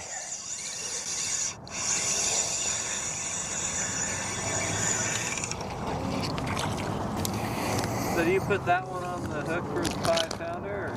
Yeah, it's a 5-incher. Huh.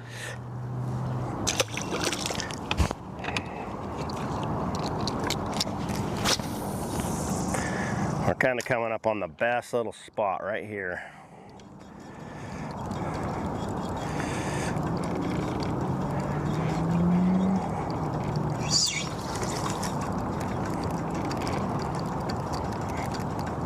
Seems like we've been sitting in one spot. Yeah, we're inching up slowly, but right here it makes a big, like all the way to that pole, it makes just like this big kind of rocky, gravelly point.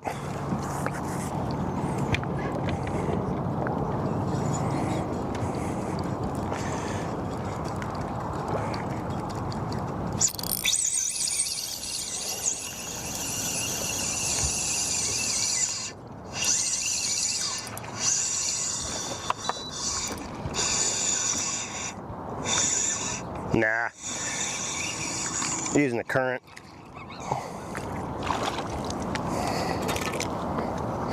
So, spotted bass or Columbia smallmouth? Which one fights hard? Oh, Columbia, the smallmouth for sure. Well, that or the current helps them. I think the current makes them stronger.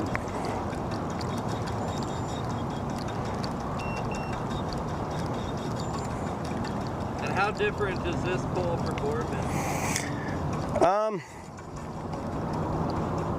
Honestly, I think it fishes. A lot of guys say it's different. I don't. Everything that I look for the same stuff at the Boardman pool.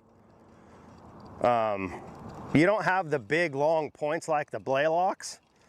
Like, it's different in that aspect. Here I haven't found anything like that. But like what I look for, I mean, I was doing the same thing in the Boardman pool and catching them a lot. I was just looking for current coming over these big points. And so as far as how I approach it, I try to find the same stuff.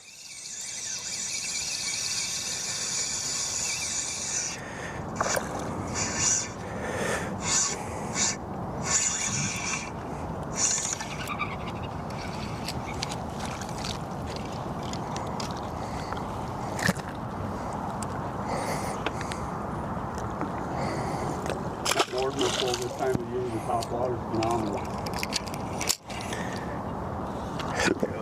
They'll come out of the 20-foot of water and smash the topper on top,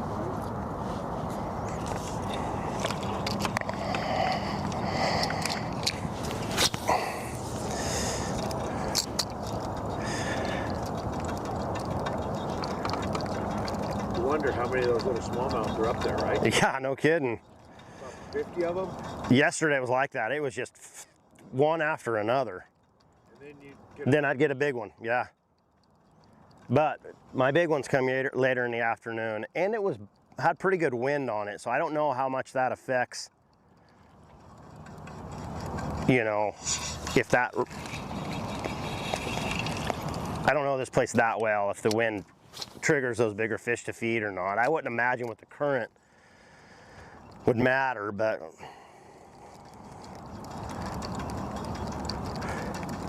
I mean, I've caught a lot of smallmouth in just calm conditions, so. So do you think locals have an advantage up here, or is the top 10 pretty spread out? Simple, just, you know, having more area to fish, I would say, yeah, that on that side of stuff. But what I'm finding out fishing this place, it's not that hard to break this water down. It's pretty easy for, you know, like, everyone kind of seems to find the same stuff.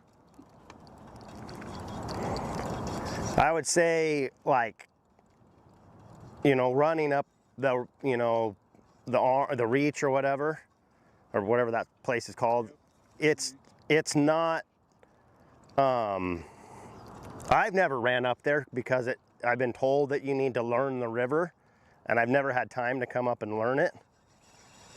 So I think there's an advantage to that, just knowing how to get up there and what you need to fish, obviously, just the local knowledge. But, so yeah, to answer your question, Michael, I think it's probably got its advantages. I'd like to have all the money Masons spend tearing up bottoms and lower units off his boat.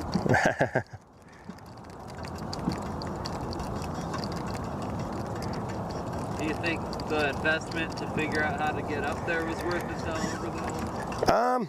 Well, yeah, if you win $50,000 because of it. But that's kind of like, you know, when we went to Brownlee, you know, getting up that river is, you know, it's, you know, you got to know what you're doing to get up there. If you don't, you got a high chance of damaging your gear. And so it just, yeah, it gives you the local knowledge. And does the local knowledge play more on Northern California fisheries versus Western fisheries? Probably, I would say so. It seems like it. You got a high chance of All right, looks like we're going to take a quick commercial break, and we'll be right back with On the Water. Don't go away. It's going to be exciting.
All right, welcome back to Live on the Water. I'd like to thank our sponsors, Three Rivers Tackle.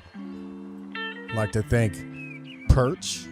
I'd like to thank Three Eyed Fish. All the people that have helped us out this week here on the Columbia River. It's been outstanding. And right now it looks like we're going to float out and take a look at Ish Monroe here. We're here right here at Columbia Point on the Tri-Cities right out of Richland, Washington. Super 60. These anglers are down in today, and $50,000 is up for grabs. Nice look at the Columbia Point where we're blasting out of.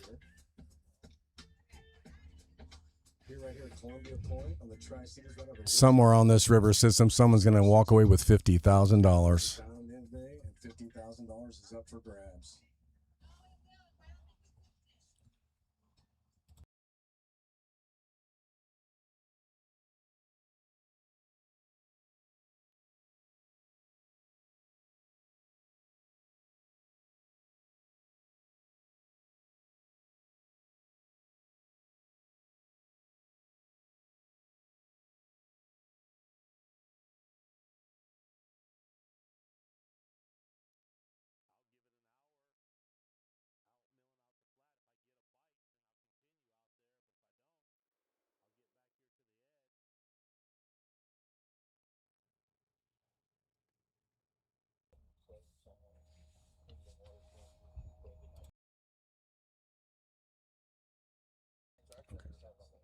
All right, we're out here with Ish Monroe.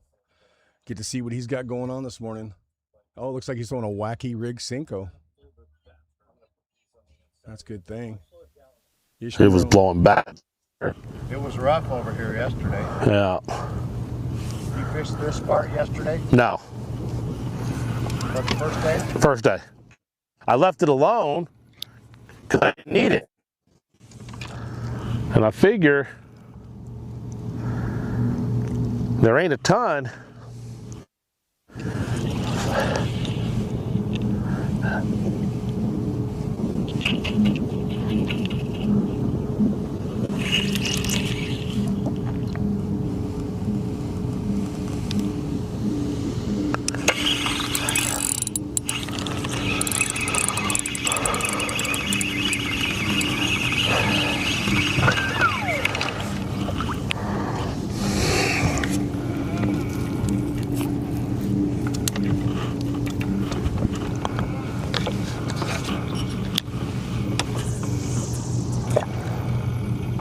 run right next to the bank here? There's like a little deep canal right along the bank.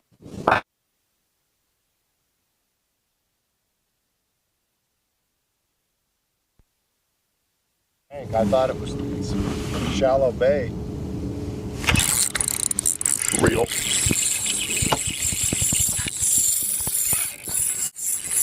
Drag loose. I don't know if I got a hook in him.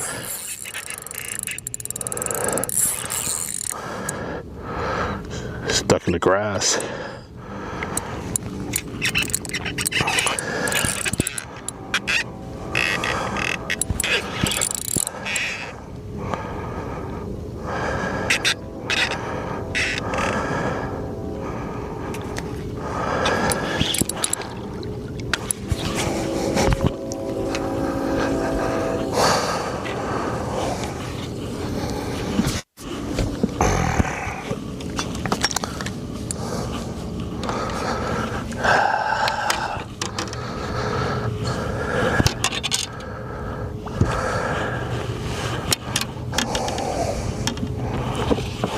I mean, you hold them that they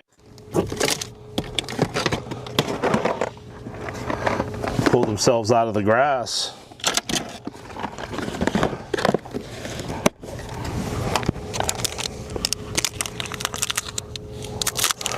How line are you going?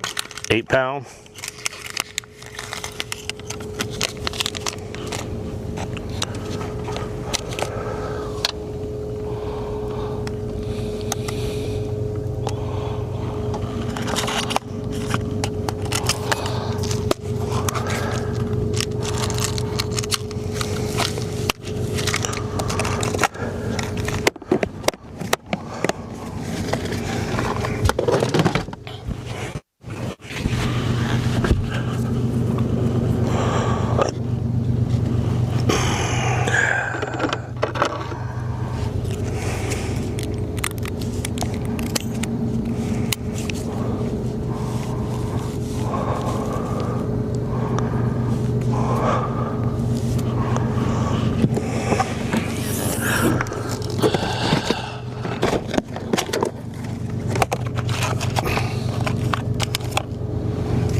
Tough break for Ish right there.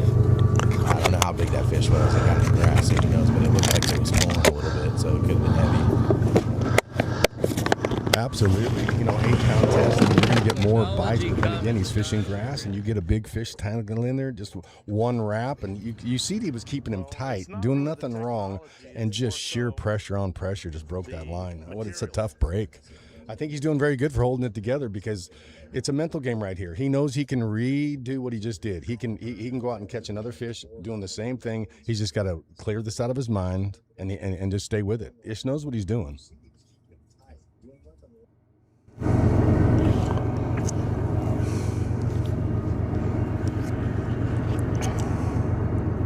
He knows he's got to get it dialed in because this right here, if you let it get to you, it's going to eat you up all day.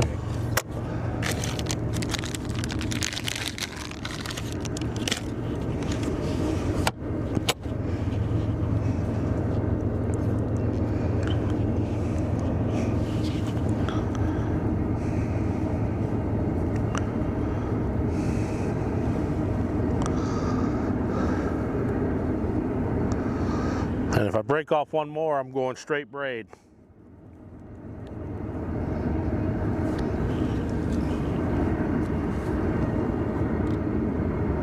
Broke off any before? Nope. Because this is the first day I actually threw a drop shot in a Nico.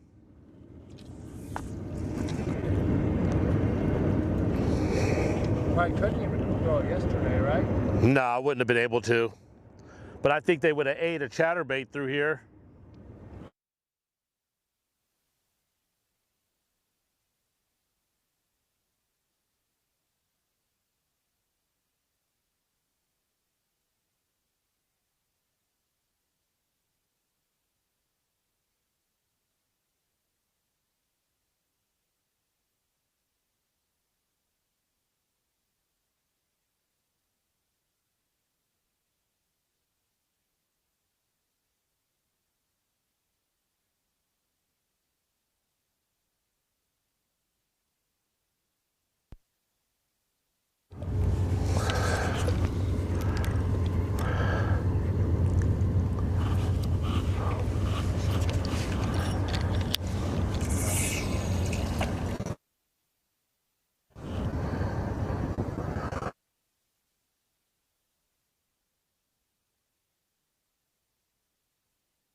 Map.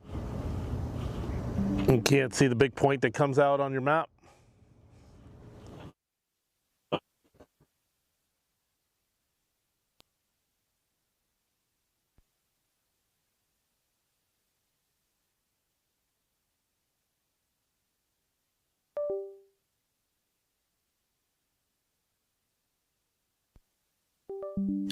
Literally.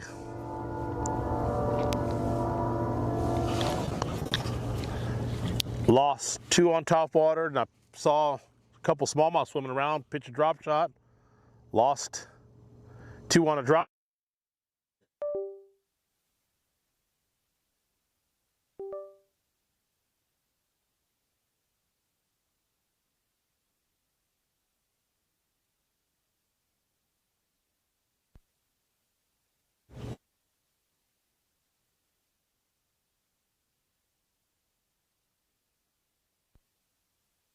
Drain that runs right, and the point's literally right there at the end of that little last patch of grass right here to the right. See it topped out? And you can see it a whole lot more defined. Yep.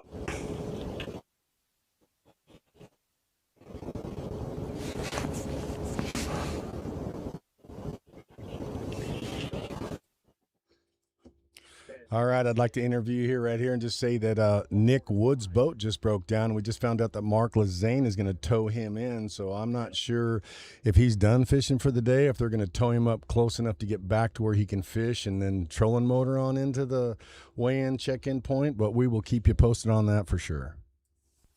All right, I'd like to interview you right here.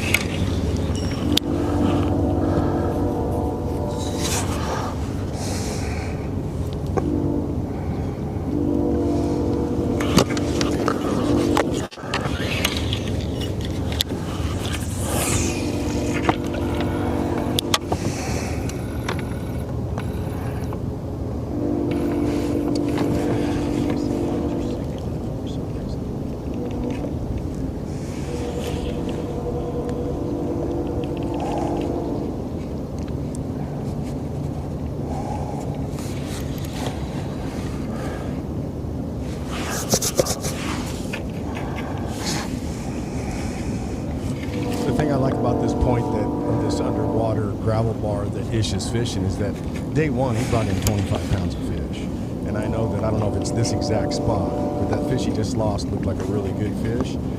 He keeps his composure and dials it in and stays on what he does best. I think he's going to bring in a big bag of fish and still be in the contention for first place.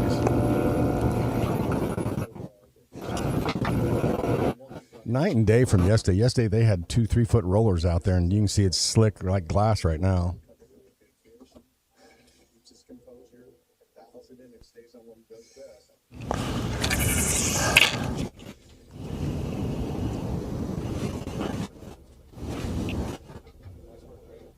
Night and day from yesterday. Yesterday they had 2-3 foot rollers out there, and you can see it's slick like glass right now.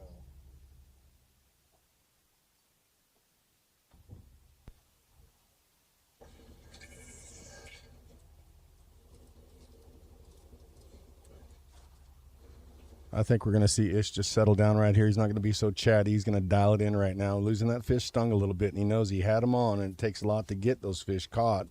And the way he's going through here, and it sounds like he's targeting some grass clumps along this underwater gravel bar. And if he just stays to what he's doing best, pretty soon the sun's going to come straight up overhead, and it's going to light up his area to where he can kind of stay back off of them and fish them a little bit more methodical, and hopefully he can put something together. The way he's going through here, it sounds like he's targeting some grass clumps along this underwater gravel bar. Just stays to what he's doing best. He's some people going to light up his area to kind of stay back off and fish a little bit more methodical. Hopefully he can put something together. Okay, cool. All right. Okay, sounds good. Oh, really? We saw him break off. That was that fish that lost, I think. All it takes is one more fish. You get that confidence back. You know everything's all right. You can just put that behind you. Oh, okay. He's definitely on the fish to win it. He's definitely on it. He's got to just keep his composure, stay with it, and hopefully the no win today will really help him out. It takes one more fish.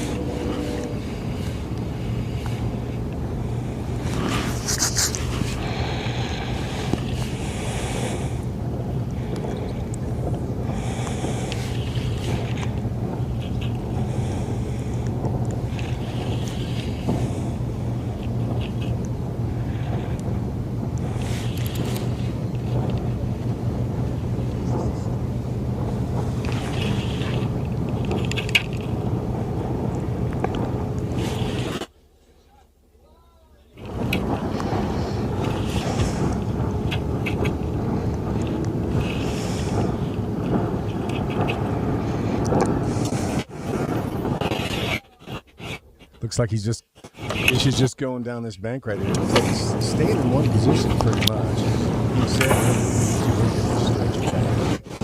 and it's got clumps of grass. But when the sun isn't straight up overhead, he's got to kind of guess where he's casting to. He has an excellent enough depth, but there's clumps of grass within that. He's trying to target a little bit more precise once that sun gets up.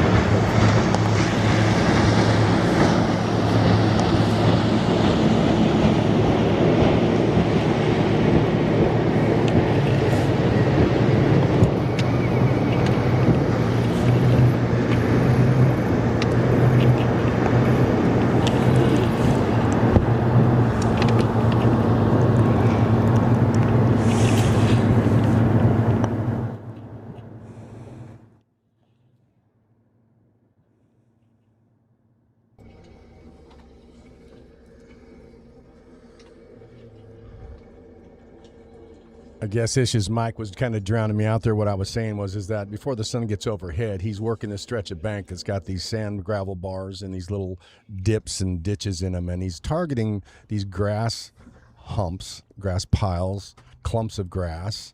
And once the sun gets overhead, he'll be able to stay back off of them and target them a little bit more. Right now, he's probably having to see them on his forward facing, stay back off of them, and he's blind casting to some of them because he knows the area that he's staying in, the depth zone he's staying on.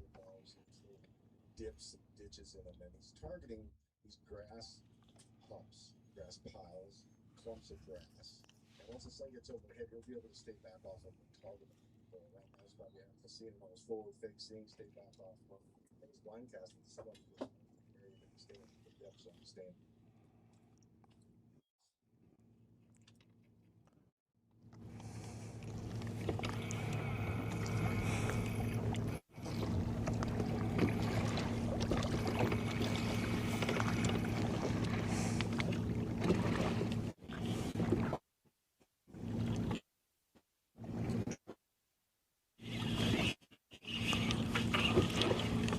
So did Christian have a medical exemption?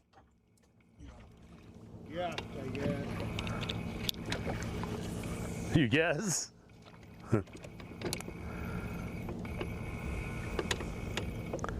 What was his deal? He said he couldn't make it.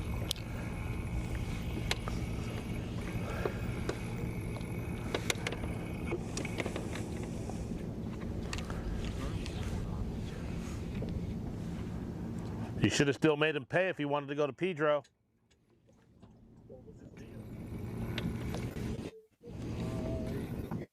Make it through the Pro-Am. No, the Super 60 at Pedro. If he doesn't pay for Pedro, then he's out.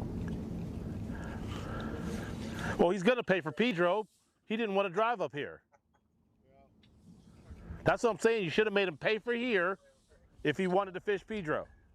Well, if he doesn't pay one more time, he's out anyway. Oh, is that the deal? You don't pay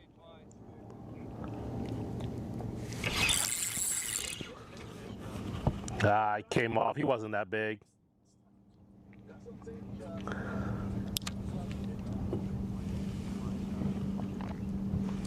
Notice those white pelicans off there, the bow of his boat out there. There's fish in this area where he's at.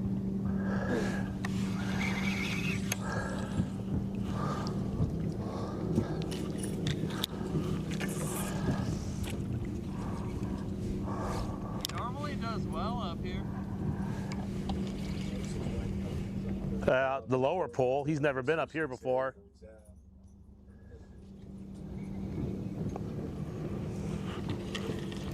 You always hear him say, pay attention to the birds. You can miss one in 2 years. Miss two, then you're out. 2 total, whether it's now or in the future. Yeah. That's fair.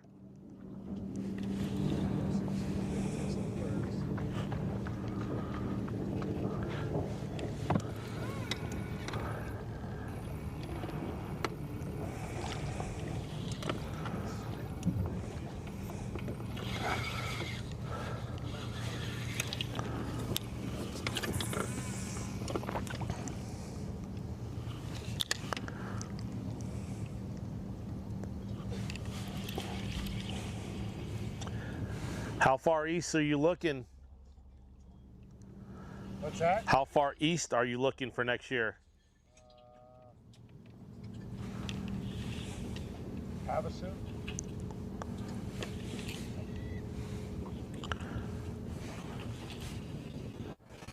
I might go further, you know, money was good.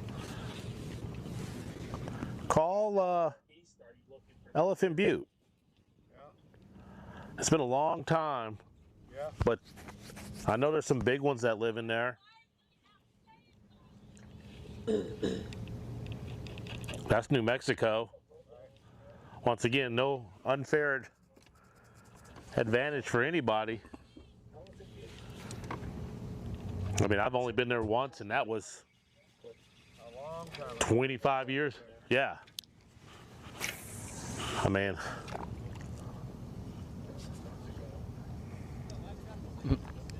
He's talking 25 years ago on Elephant Butte. That's when the drop shot came out on Elephant you fixed Butte. that event? How'd you do? Nice. That's where the pointer all started. Yeah. My, Remember, man, I was throwing a pointer and a big old brown one come up and bit it. I was like, oh my God. how'd you get a pointer? You know, I knew somebody. You? I used to be able to catch them a long time ago. Well, no, that was, so Seji gave them to the leader, Maybe it wasn't a pointer, maybe something else. probably a TD minnow. 'Cause But it was a little jerkbait. I remember throwing a little jerkbait there and getting a big brown carp. I thought it was a giant smallmouth. Smallmouth, you know. In the mouth, they caught it. But it was weird. I think Ray Scott set that one up, though, because that was the first time in history first and second draw out together. And what am I supposed to do? Tell him I want to go fish for my fish? He's the leader. I'm in second. He's the local. And he was fishing that drop shot fish. The guy that won the tournament that Ish was paired with on the final day, he So had he paired was up. throwing a rogue. And then he started And drop he shotting. drew Seji. Yep, Seji. On day 2.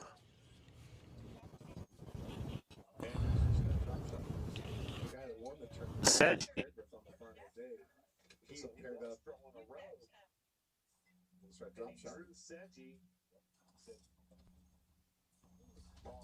Never drop shot. I drew Yuski, I think. Yuski at Lake Powell. Oh. And I remember we went to this spot and he was throwing his drop shot and I didn't have anything, so I tied a split shot on the bottom of my line and a hook and threw a little worm out and I caught a couple. I remember I had one fish that was like so close and Jimmy Reese beat me out of a boat for like an ounce. Well, that was, once again, how did everybody know to make that run? That's what I want to know.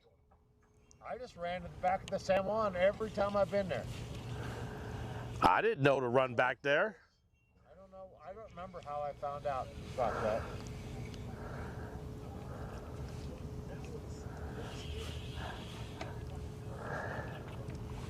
So day 2, my day 2 partner's like, let's go. And I'm like, where are we going? He goes to the back of the San Juan. 125 miles. We didn't even make it. We basically stopped for gas. When I ran out of a tank, we started fishing. Yeah. I caught a limit and ended up getting a check.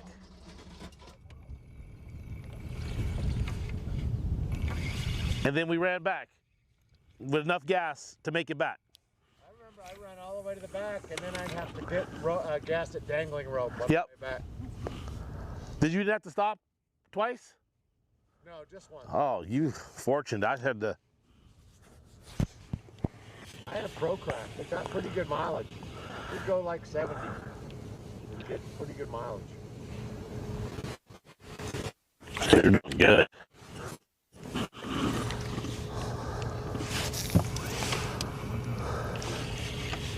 I remember that tournament took like 6 pounds to get a check. Yeah. Remember that? Yeah. It was tough fishing. Was there no info started? No. It was full on, but there wasn't, the internet wasn't as prevalent as it was. There was zero social media. You had to know somebody. That's what guys were doing. That's how they found out. You know?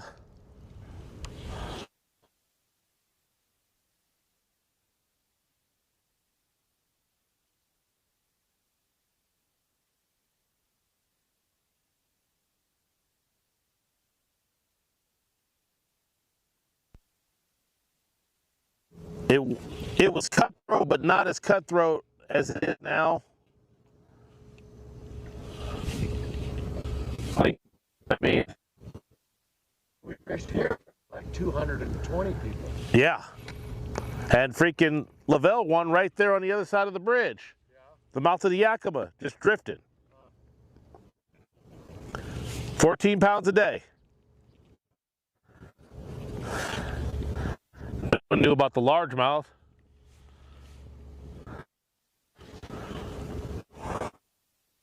So are the large.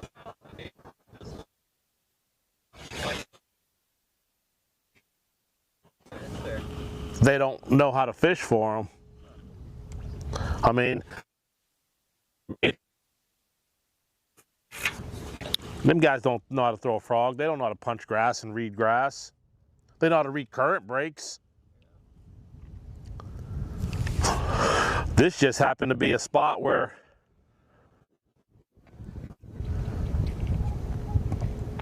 the largemouth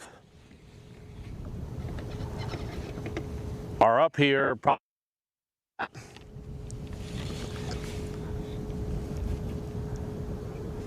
And I just figured that there would be thousands of them, but there's really not. I mean, there was quite a few weighed yesterday.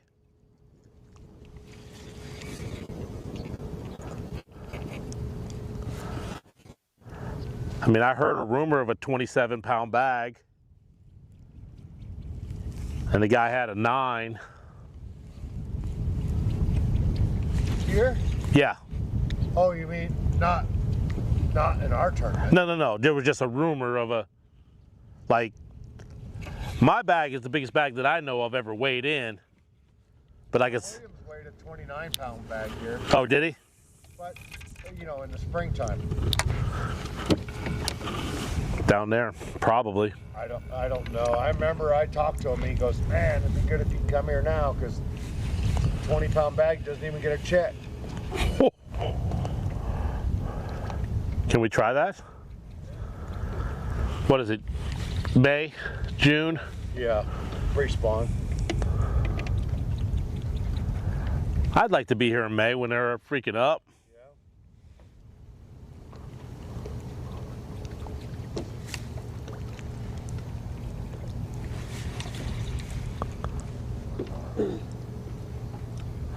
I like the pre-spawn on Boardman too.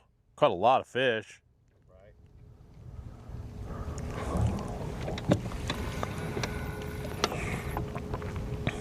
Well, No, pre-spawn up here is at the end of June. Spawn, end of June. Let's come in June.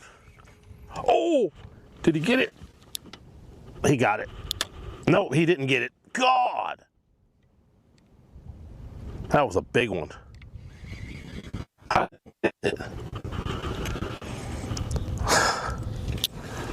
was a 4-pound smallmouth. Followed you up? So I was working, just switching it back up, and I at it, and I don't do anything. I just stop, and he freaking starts off, and I thought he might grab it. He didn't grab it.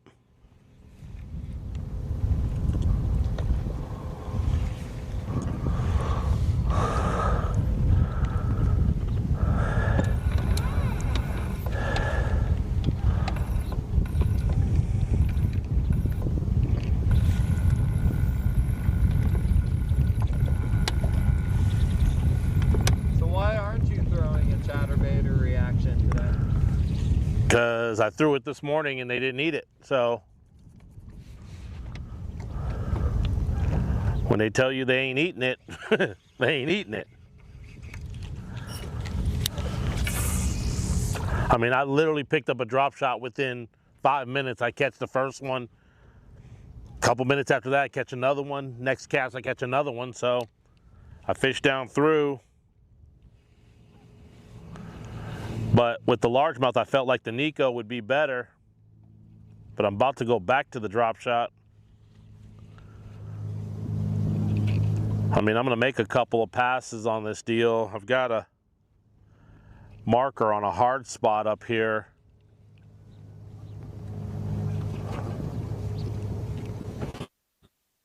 And that's where I'm kind of working between those 2 points.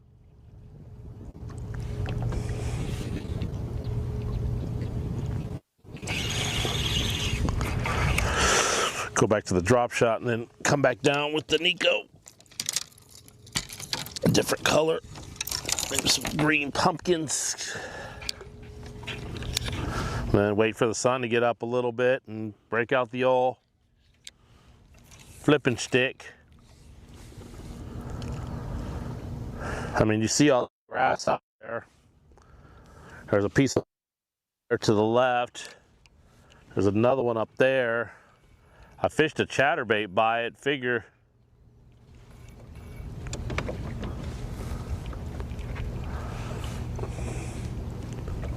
You know, if they were up there, the old chatterbait would get them the first day, but also the water was lower. So who knows? I mean,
What's the setup you're throwing for your drop shot there?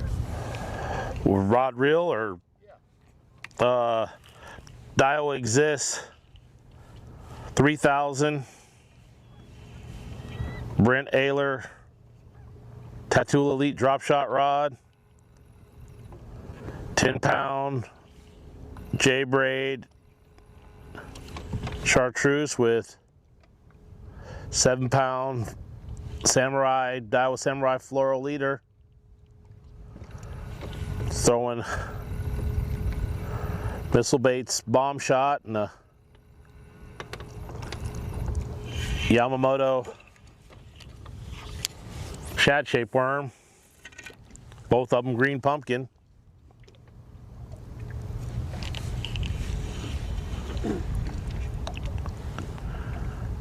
alternating between a 5/16 and a 3/16 drop shot weight.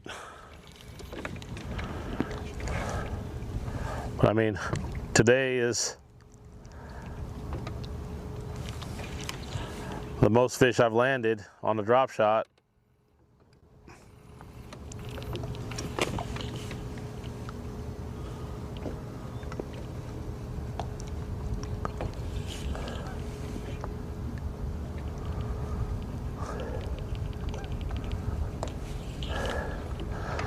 But I think the biggest group of fish is right down in that stretch there. I just fish down through here and they occasionally get a bite. But it also lets that area rest.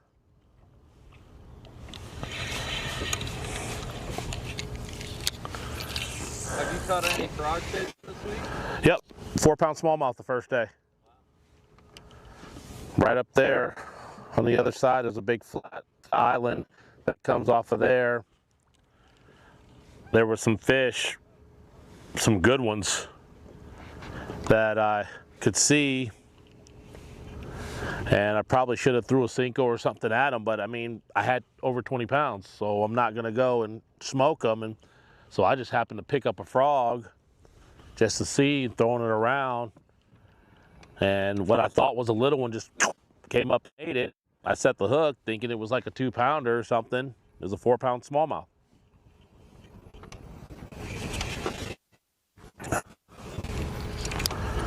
I mean,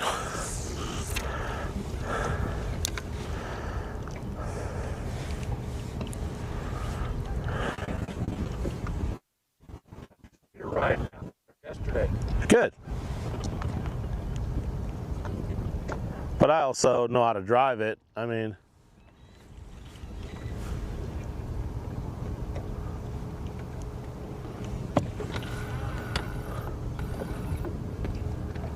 How do you drive it in the big swells? Do you go on top of them? no, you just trim it down a little bit and, you know, you just cruise. I mean, a lot of guys try to cut through it and just cruise. The extra 10 minutes is worth the back. Did you always think like that? No.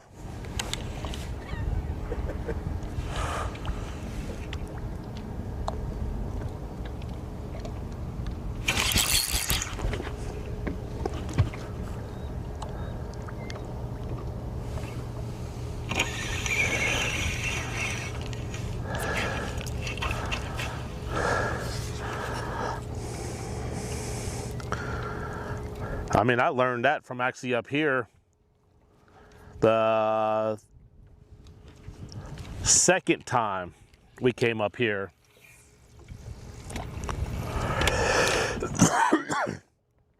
I drew Carol Martins.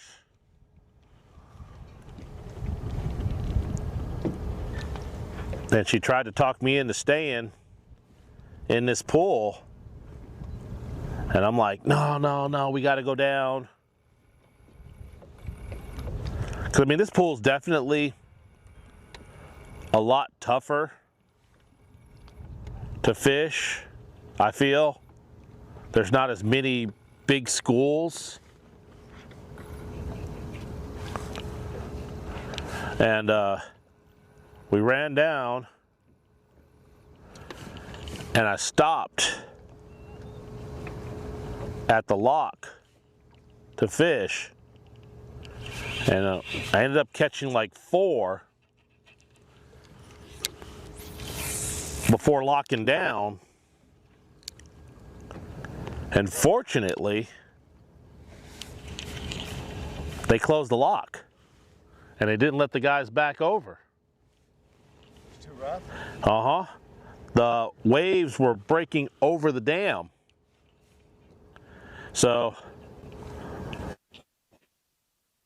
me and Carol just kind of cruised on back.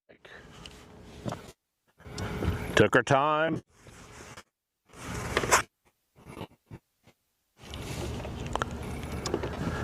And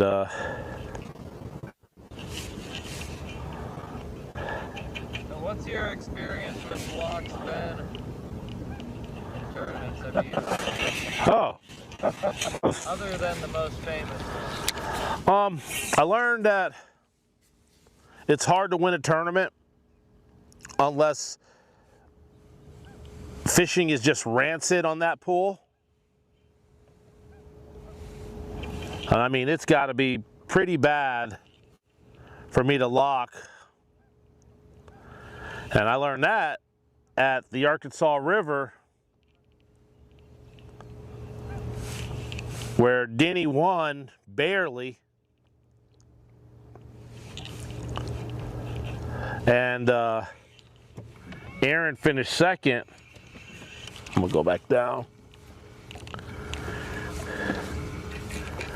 Aaron didn't lock and I didn't lock.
All right, we're back. Sorry for the inconvenience. I had a network issue. I had to kind of reboot, get everything back up and running. I want to thank Three Rivers Tackle for the partnership here. Also want to give a shout out to Perch Cantina, Three Eyed Fish, and Lulu's Craft Bar and Kitchen. Also putting up some support for BAM to come out and host this event, and as well as the Tri-Cities. City of Kennewick also helping us out and getting us out here to put on a good show. All right, so we're gonna check in next with Bo Jodry, and looking at where he's at upriver. And we're gonna check in with Bo and see how he's doing today.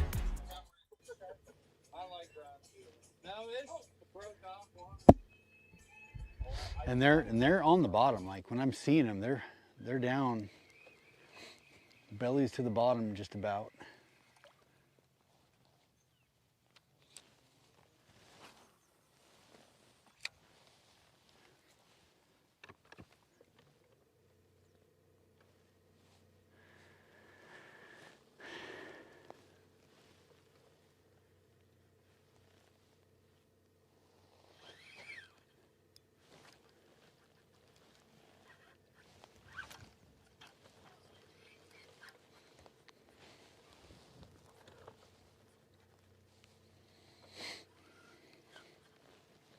I wish this section had more grass, because there's a lot of good rock here.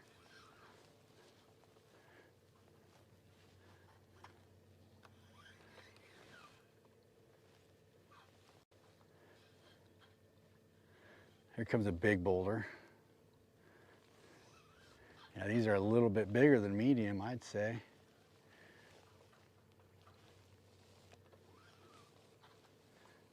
Oh yeah, look at that guy, that's a good one. That's a smallmouth for sure. Dang it. Ah, that's a 4-pounder right there. Oh, there's 2 of them.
Looks like Bo's got some boulders dialed in here. That sun's got up overhead. Now they can kind of pick their spots. Look for the shadow underwater on the left or right side of the boulders.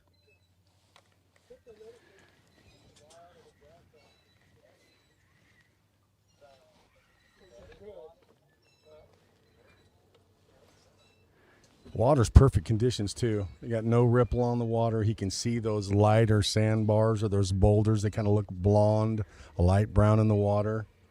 Being real methodical, going down the bank, trying to figure it out. As he's looking back. Oh God. Good pair of sunglasses goes a long ways. Polarized sunglasses. There's a bunch of fish. I don't know what's going on, but I'm not getting bit.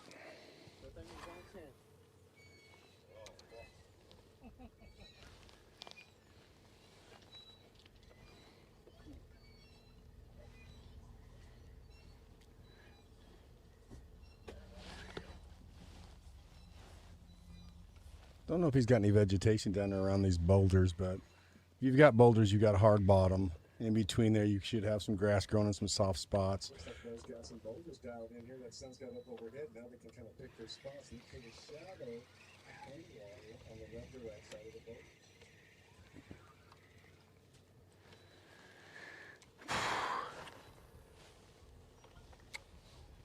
I see these like blind casting out in front, and as he's driving up, he's looking for the targets. Man.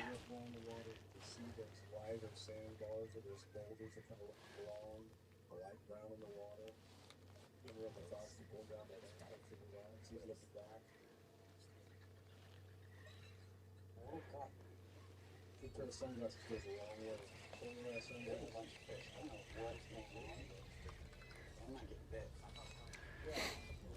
I got to land on one of them sometime. He says he's seeing them, he's not getting bit. Gonna have to make an adjustment here, huh? Something to get them fired up. Once you get one fish to bite, then they get competitive. If there's more than one, they get greedy.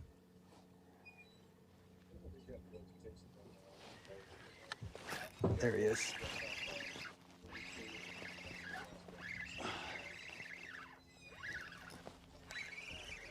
All right, looks like he's got a good fish hooked up here. Good job. Hopefully be over 14 inches for him. He was just saying he's on him, you just can't get him to bite, but now he's got one. I'll guarantee you. Another one catch a underneath the couple boat, off the too. spot.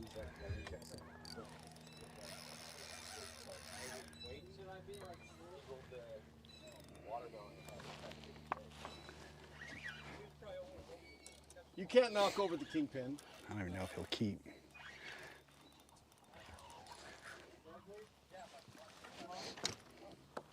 That's going to be close.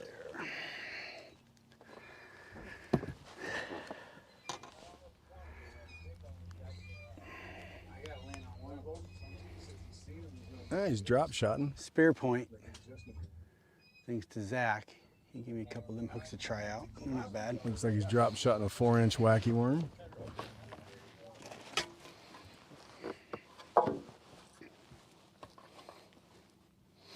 We got number 3, guys. That's number 3. Let's see here. Let's see. I'm pretty sure I had just. Well, he's got a said keeper fish, and to some be point on the I'm gonna keeper land board, on you got to take a picture of him on the board so that it can be verified later on back.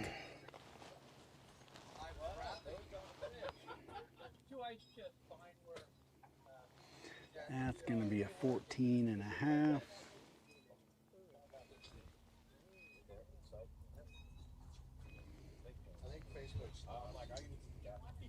It's gonna be close. That's why I normally don't take this, but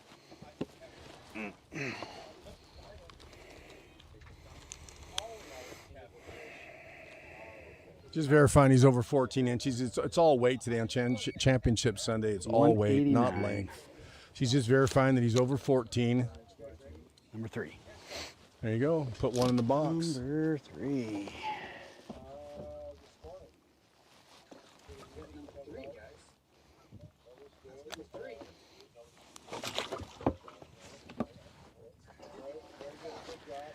Give them a little bit more water.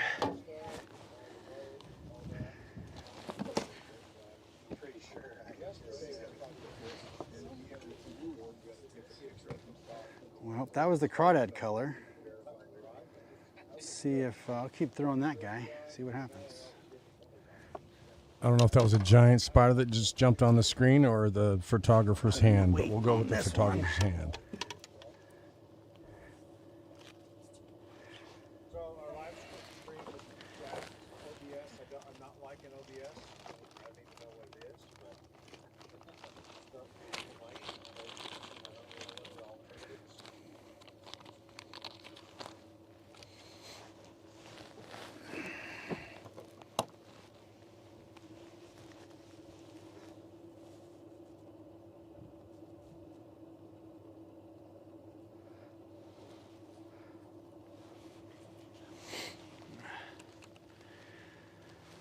Okay. Seems like there's a lot of fish right here.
essentially just casting out there and letting the bait roll with the current?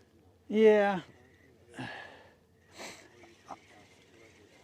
No, I'm blind casting. I'm hoping that they see it and they go after it on the way down, which I believe is the case in with most of my bites. But I am drifting it and getting a few.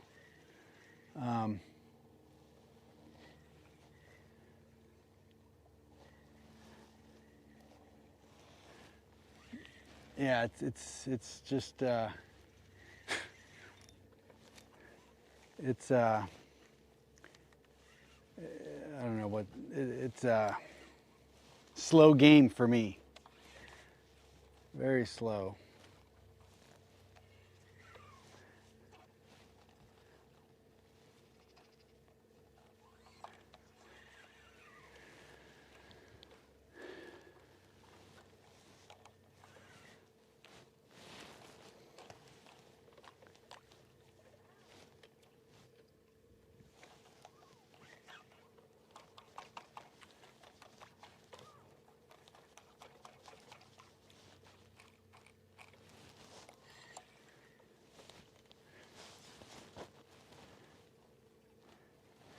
See, like this, I don't know if you can see this, but it's kind of like a rock garden inside of big rocks. I think they like that.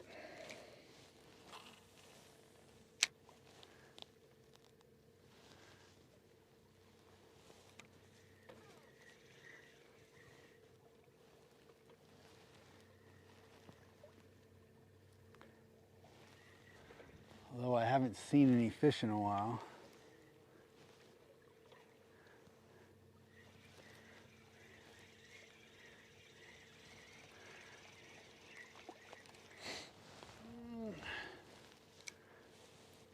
Ah, I did it again. Trying to sink us, Thomas.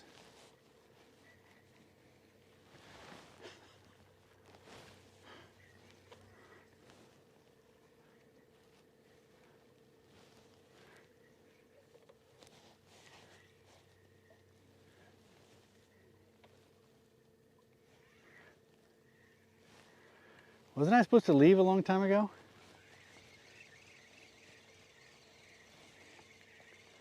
And then I started seeing fish.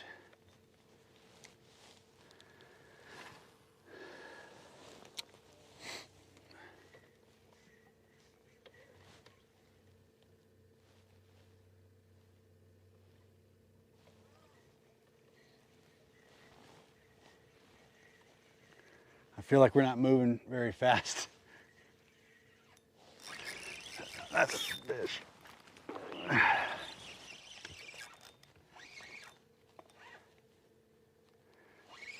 Little guy.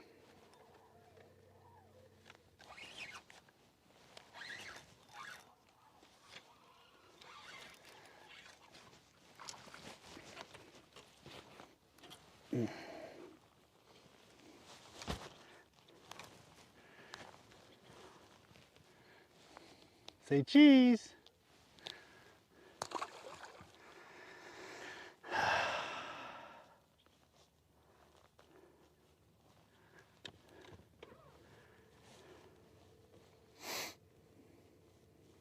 They got to get bigger. That's for sure. They got to get bigger. It must be an afternoon thing. It must be.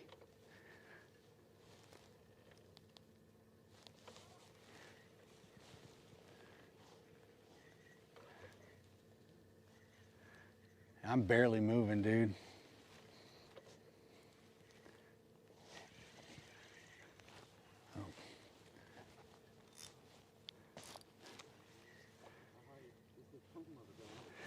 I'm on 6. That's not good. And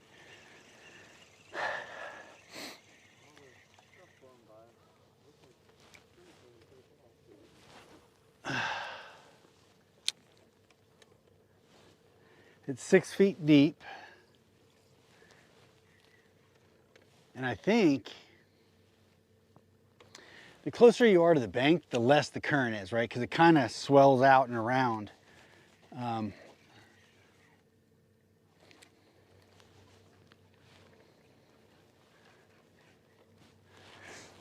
Oh boy.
I'm gonna motor up.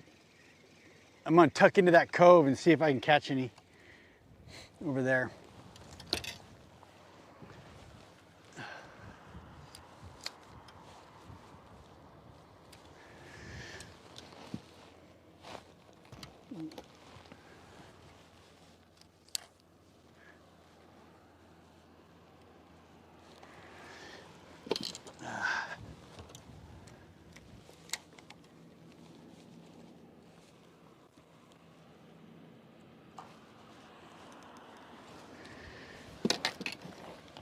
Okay.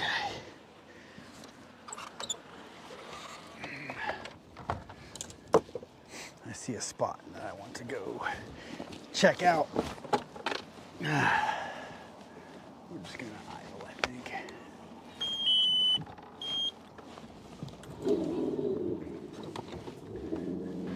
A little round, way fatter than the ones I caught down towards the gorge.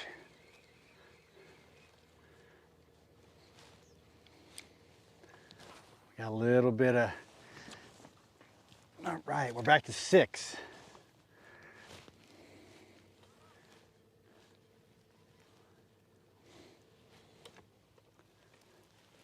Man, this looks good. Let's hope the,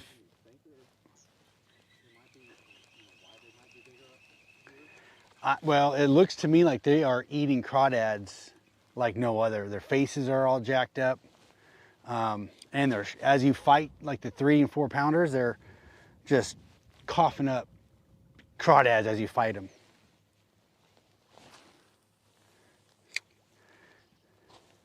So that tells me they're eating them.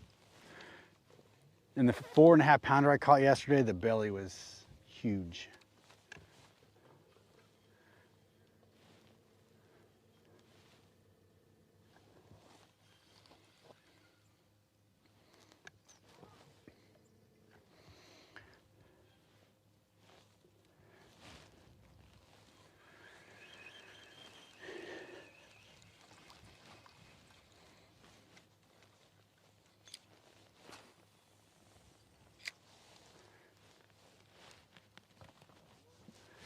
See if I can't put something together here. This looks really good. I don't know.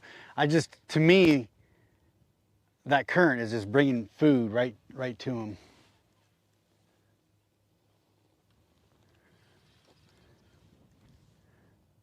And they can hide out or hang out right there.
If you're watching at home, I love you, Ashley.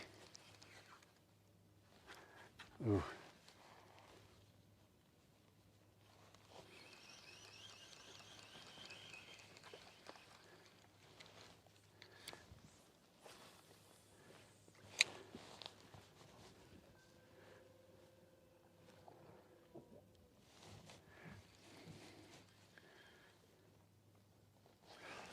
That's a good one.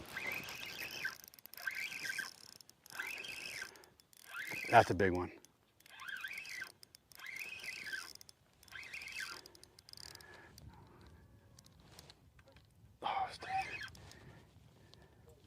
Can't tell. All right, everybody, want to welcome in studio Big Ed. Ed's joining us for a little bit of commentary. And yeah, just how do you think the day's going, Ed? Any thoughts? Actually, it's been looking really good out there. Right here, we're watching Bo. You know, he's got a good fish on, and this looks like something that's going to really kick for him. It's going to get, you know, we're looking for the best 5 right now, and this one's definitely going to make him. That's going to be a Kohler fish right there for sure. This is actually looking like he's going to be a good fish for him, and we're hoping that you know, Bo can get up there and it'll all come down soon. I mean, we're looking at that $50,000 check staring these guys in the eyes right now. So, you know, every fish counts for 5 and for the 5. And, man, all the good ones, they got to keep them. So, yeah, look at that. Pretty sure that's going in the box right there. That's a good one. I think that one's going to come across the stage today. Let's see how this goes.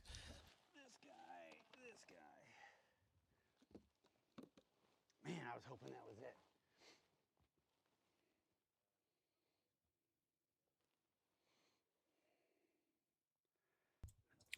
Win.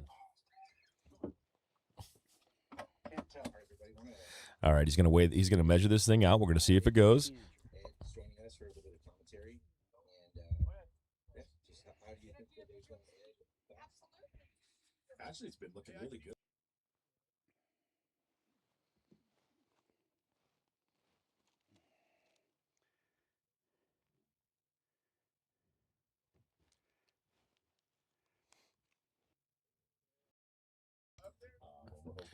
All right, so if you're watching this right now and you just watch, you know, Bo throws this thing up on the board, scales it, takes a picture.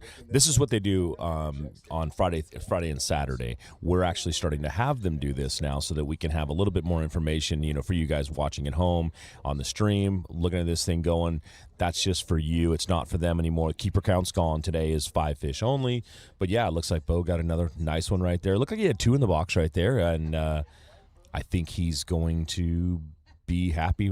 You know, we got a long time to go still. It's 1 o'clock. They've got, you know, they're meeting at 2:30. So, you know, time crunch is coming. If he's only got 2 in the box, I didn't see the other side, but he's got 2 in the box right now. So, yeah, it should be a good tournament for Bo. He's looking good right now.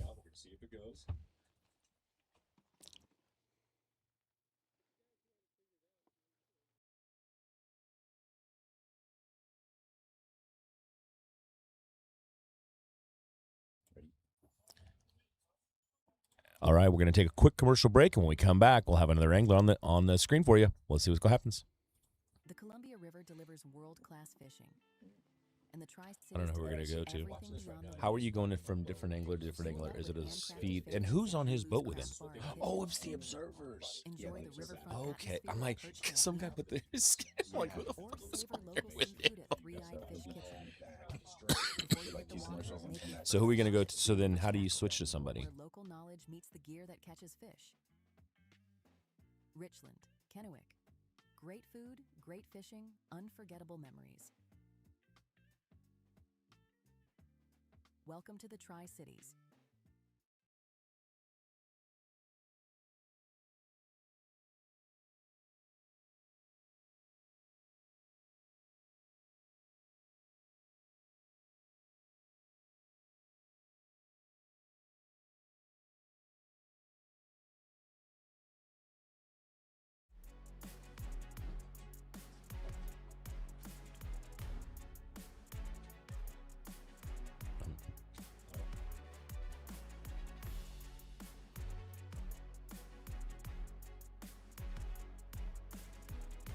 All right, we're coming back to Bo Joji right now. He's out here catching some good fish. He's working these areas where if you look at the way he's setting up, it's right on the edge. He's There's grass lines working off into a little bit of deeper water, and those bass have been coming out, setting up right on that edge on that grass line, and he's just up there. It looks like he's got a drop shot in hand, and he's just doing his thing here and got that rod out there. And you know what? Catching good fish. Hopefully he gets into some more quality ones for him, because the time's starting to run out a little bit there. These guys are going to start to have to really, really think about what they're doing. Like I said, we never saw his other box, so he only have 2 on one side. Maybe that's his small box. Let's hope that that's Bo's small box and small side, and getting out there. But they're working these areas. You see they're working the rock area, they're working the grass area. But yeah, once they get up there, so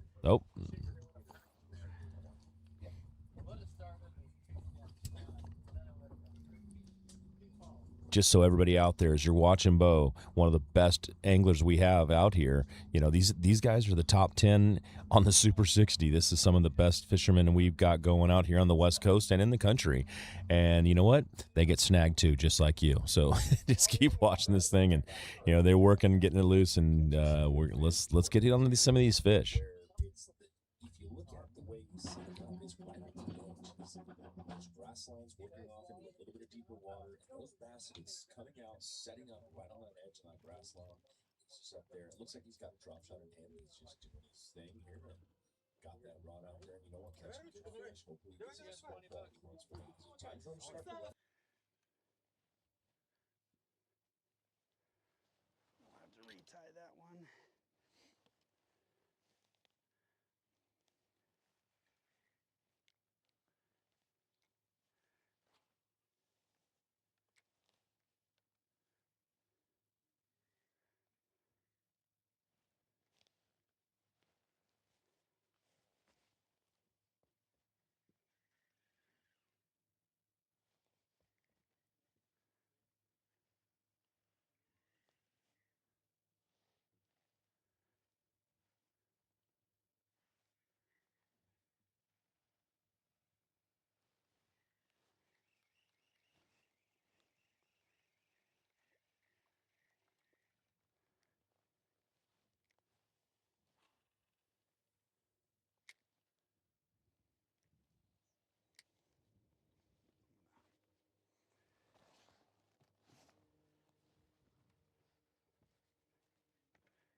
That fish was somewhere out here. It's pretty shallow. It's only 6 feet, 7 feet.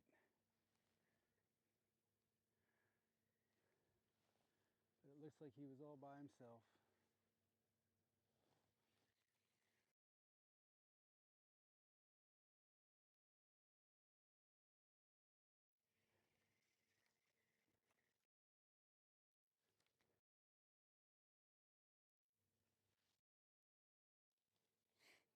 I like the boulders.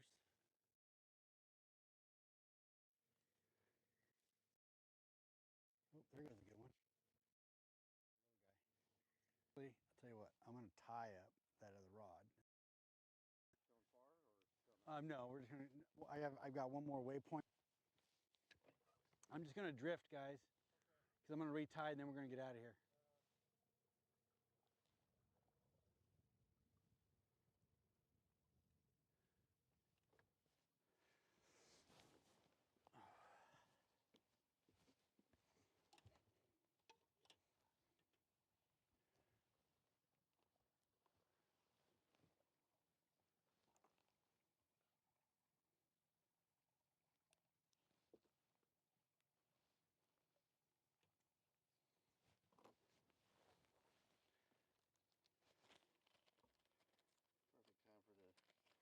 Tackle Warehouse tip of the week. Yeah, yeah, it's all in there. This boat is loaded still, and none of it's being used.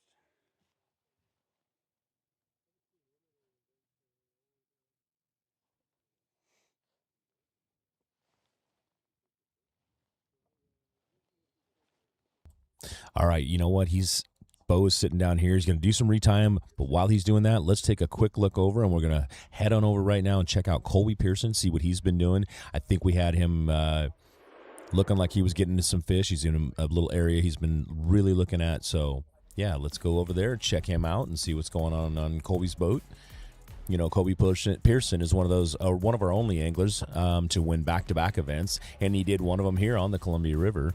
It was a different pool down, but he then went up to Lake Almanor and won up there too. So Colby's a really good favor to come in here and do well and maybe get another event win on this thing. So let's go check out Colby Pearson real quick.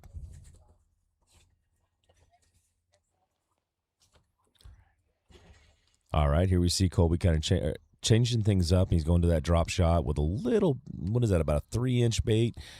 Really, yeah.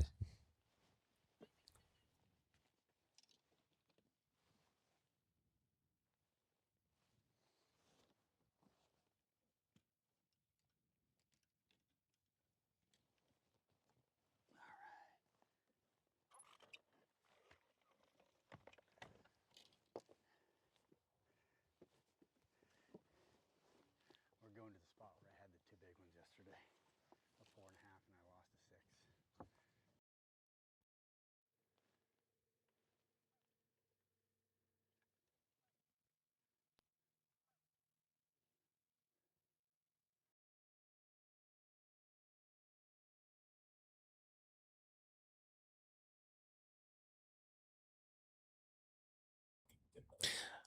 All right.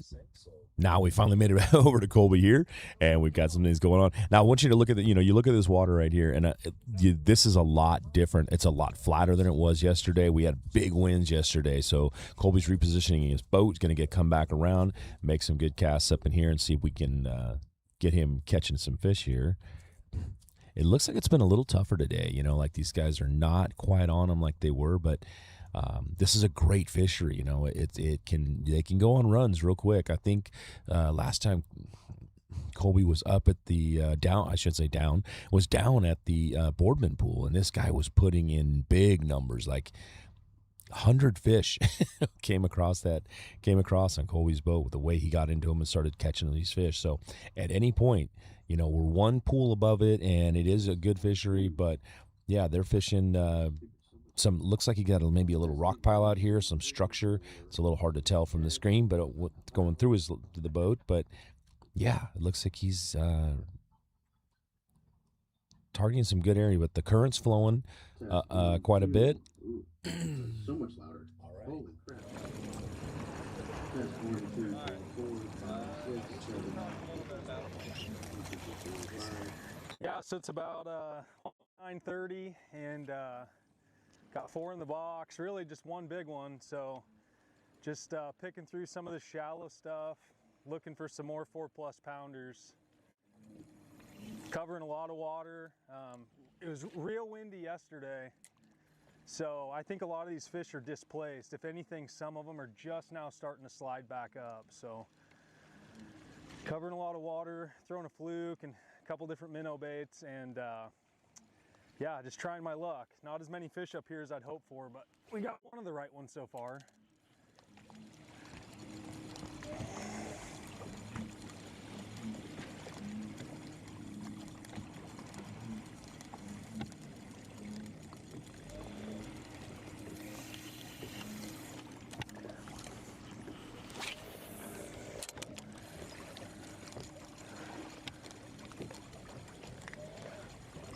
Lucked out and got about a 4 pounder first thing this morning on a spinnerbait, so that was kind of my bonus fish, but it's gone a little dry on me after that. A few small ones here and there, but it's definitely a scratch bite.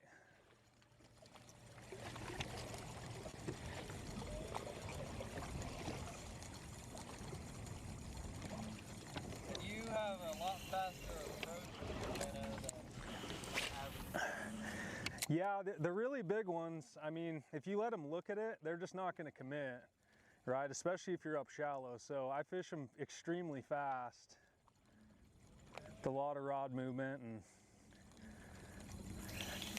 a little bit of an unconventional style. A lot of guys just want to bump around, but I smallmouth fish a ton, and speed's sometimes one of the only ways to get them to actually put a bait in their mouth. They love to follow, so I try to make it as inconvenient as possible for them to follow, and sometimes it works good.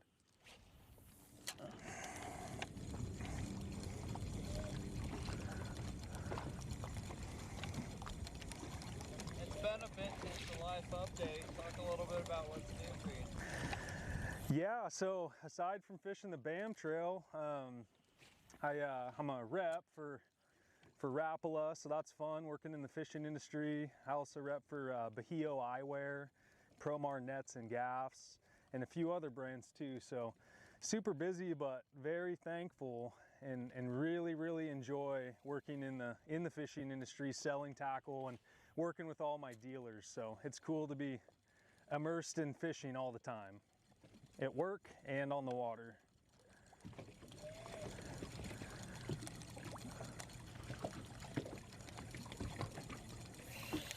There were some pretty cool new baits with Rapala. Have you had some chances to use any? Yeah, so some of the new stuff we got coming out, man, it's going to be really awesome. The new CEO urchin style bait got best of show at ICAST, best new soft bait. So that's super exciting. Everybody came out with the urchin this year, and you know, we got to get that award in a year where really everybody's got that bait. So it's pretty cool. I fished that a good bit. Excellent bait.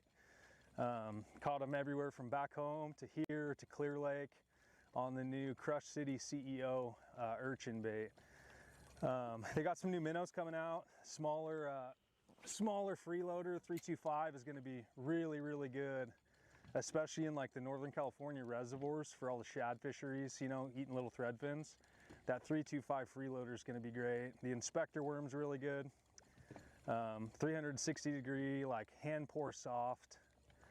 Little finesse worm, and yeah, they got just a ton of really good, really innovative stuff. It's a pleasure working with those guys because every year they're going to come out with a bunch of new exciting products. The question is it Rapala or Rapala? You know, I was a Rapala guy forever, and I was corrected. It's a Rapala. But I think either way you say it's fine.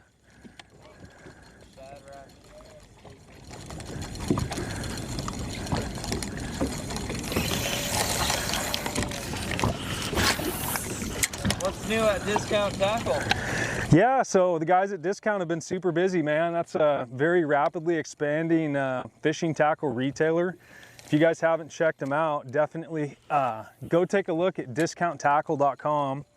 They're a West Coast based tackle company. So if you're in Oregon, Washington, California, you're gonna get your order probably in 48 to 72 hours after placing it. So super fast, free shipping over a certain point. So great deal there. And just like in the name, everything's discounted. So go to Discount Tackle and they mark everything down at least a little bit. You know, margins are tight in the fishing industry, but they do what they can to help you guys save a buck or two here and there, which is awesome. And just really great guys. They're always buying the right stuff, all the new hot innovative tackle. And yeah, super fortunate to work with those guys as well. And what is Worksharp? Yeah, so Worksharp is a tool and knife sharpening company. They're based out of Ashland, Oregon. So another really awesome West Coast company.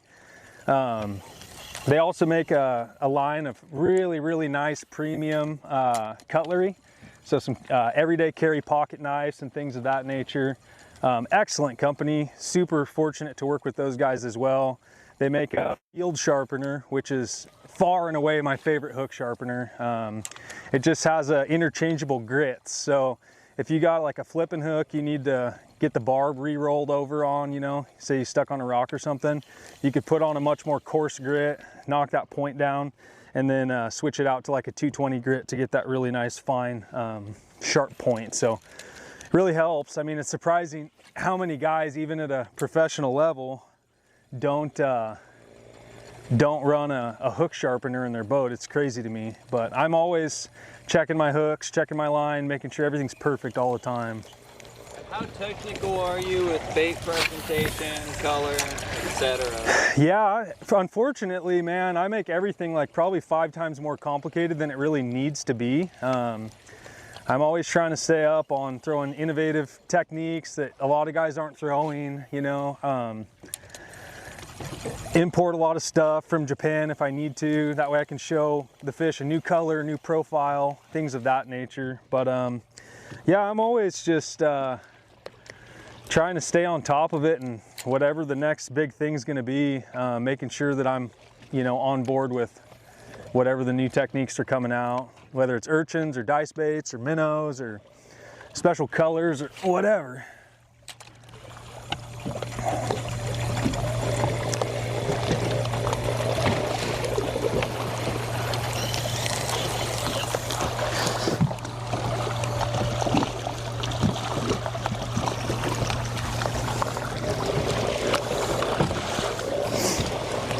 I got a spot I'm going to check. It's like 700 feet up here. So I'm just going to fast troll up there. Do you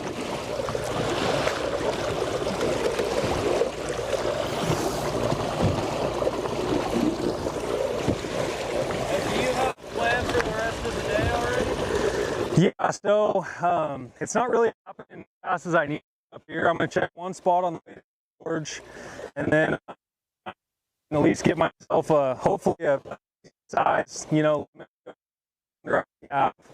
and then after that, if I have however much time I have left, I'm gonna go fish. I was really hoping that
Attaboy, Colby.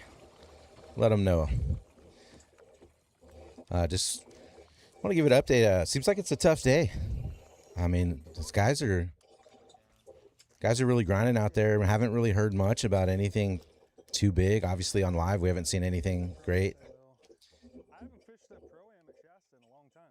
So it's going to be a real interesting weigh-in. Yeah, no, I'll try to make that for sure.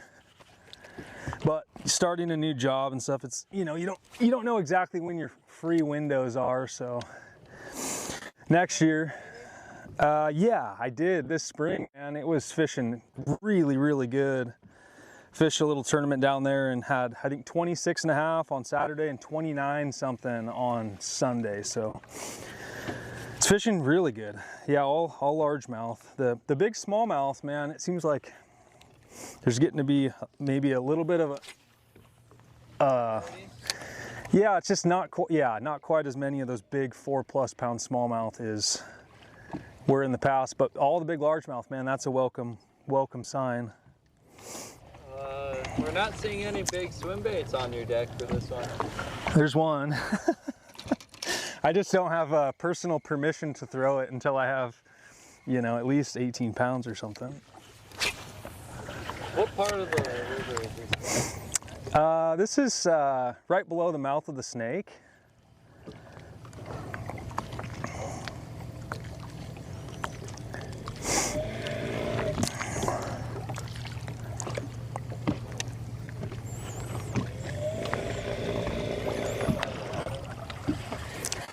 I saw Adam run down before me. Yeah, 48 keepers is impressive. Yeah, it was a lot of work, but I was fishing in a totally different section of river. I mean, that's the one downside to qualifying by keepers, is I don't have 2 days of practicing around looking for these big ones, right? I just go to where I've caught them in the past and hope they haven't been displaced too bad. And it definitely seems like they're pretty displaced. So is the field fairly versatile for what you expected for the top 10? Yeah, this is one of the first events that I recall. I don't think there was a double qualifier. I think it was 5 keepers and 5 weight, and there was such a differentiation between the keepers and the weight side. We really did get 5 from each side. You know, Ron Mace and Justin Campbell, those guys are so incredible on this fishery, right? I have a ton of respect for them. I've made a couple top 10s against both of them up here, and they always show out on the final day. So I knew my chances were going to be better if I just chased keepers and I never caught one big fish that I was going to need to weigh in today throughout the course of the whole event, you know, just to save any big fish that I maybe knew where they were to, you know, for when it counts. But yeah, it seems like they definitely have moved on me a little bit. I've seen a couple cruisers, and I think they're just starting to show back up after the wind. They're sliding up, you know, now. It might be better this afternoon. So do you think the largemouth bite is good enough to count on for the guys that are targeting those fish? Yeah, I think that the limiting factor is going to be if the guys targeting largemouth are from out of town, it's really hard to find where to expand to go find another one or go catch a limit of largemouth. So that's the issue that they're going to run into, is the fact that there's very isolated populations and spots that can even produce a large. At the limit, 2 limits or 3 limits of a multi-day event, that's a much harder feat. In here, some of the locals can kind of know where to go pluck one out when they need one. I use out of town. That's very difficult.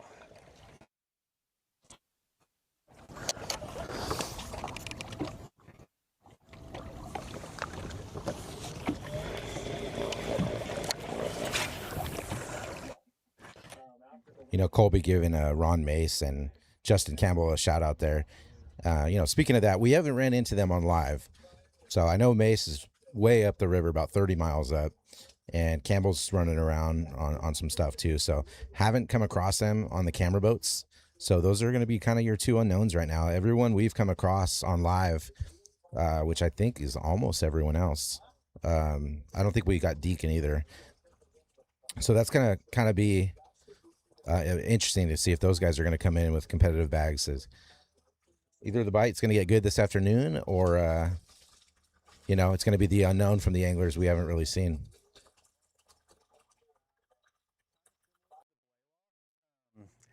I don't know if it's the junction of 2 major rivers, the Snake and obviously the Columbia, meeting here that makes these fish so big, but you know, it seems like if you're catching them in this pool from really the mouth of the gorge all the way up to the reach, you have potential to catch like 5+ pound smallmouth.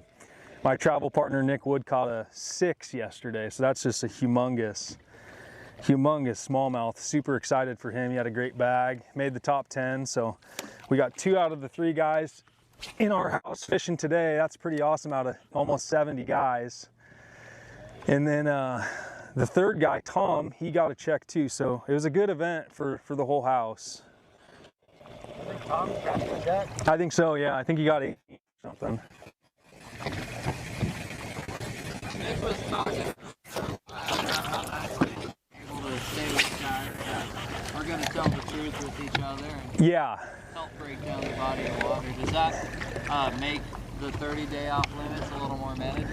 Yeah, so there'll be certain events, like say Nick can go pre-practice and get me a good, you know, preparation for it.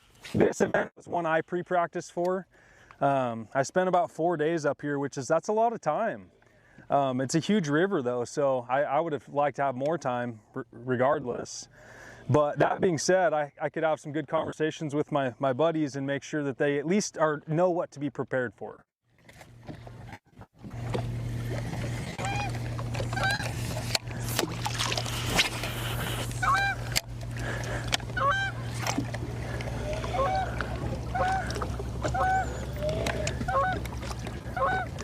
what about risk versus reward? Do you think that there's instances where it's worth taking the risk of using a lower unit to get to the more challenging sections of the river? Yeah, I think so. I mean, I've been up to the reach one time and it's super treacherous. I was pretty uncomfortable even running up there in the first place for good reason. And once I got there, I really didn't know where to go. So without a lot of time up here, say like weeks, really seasons, I don't see myself being comfortable up there. So I usually just stick to this area, you know, from Richland down to the dam. And, you know, a couple pro-ams over the years, I've consistent making top 10. So it's a quality section of river, but I do find kind of within about 5 miles of where I'm standing right now is usually pretty tough. You're kind of, and there,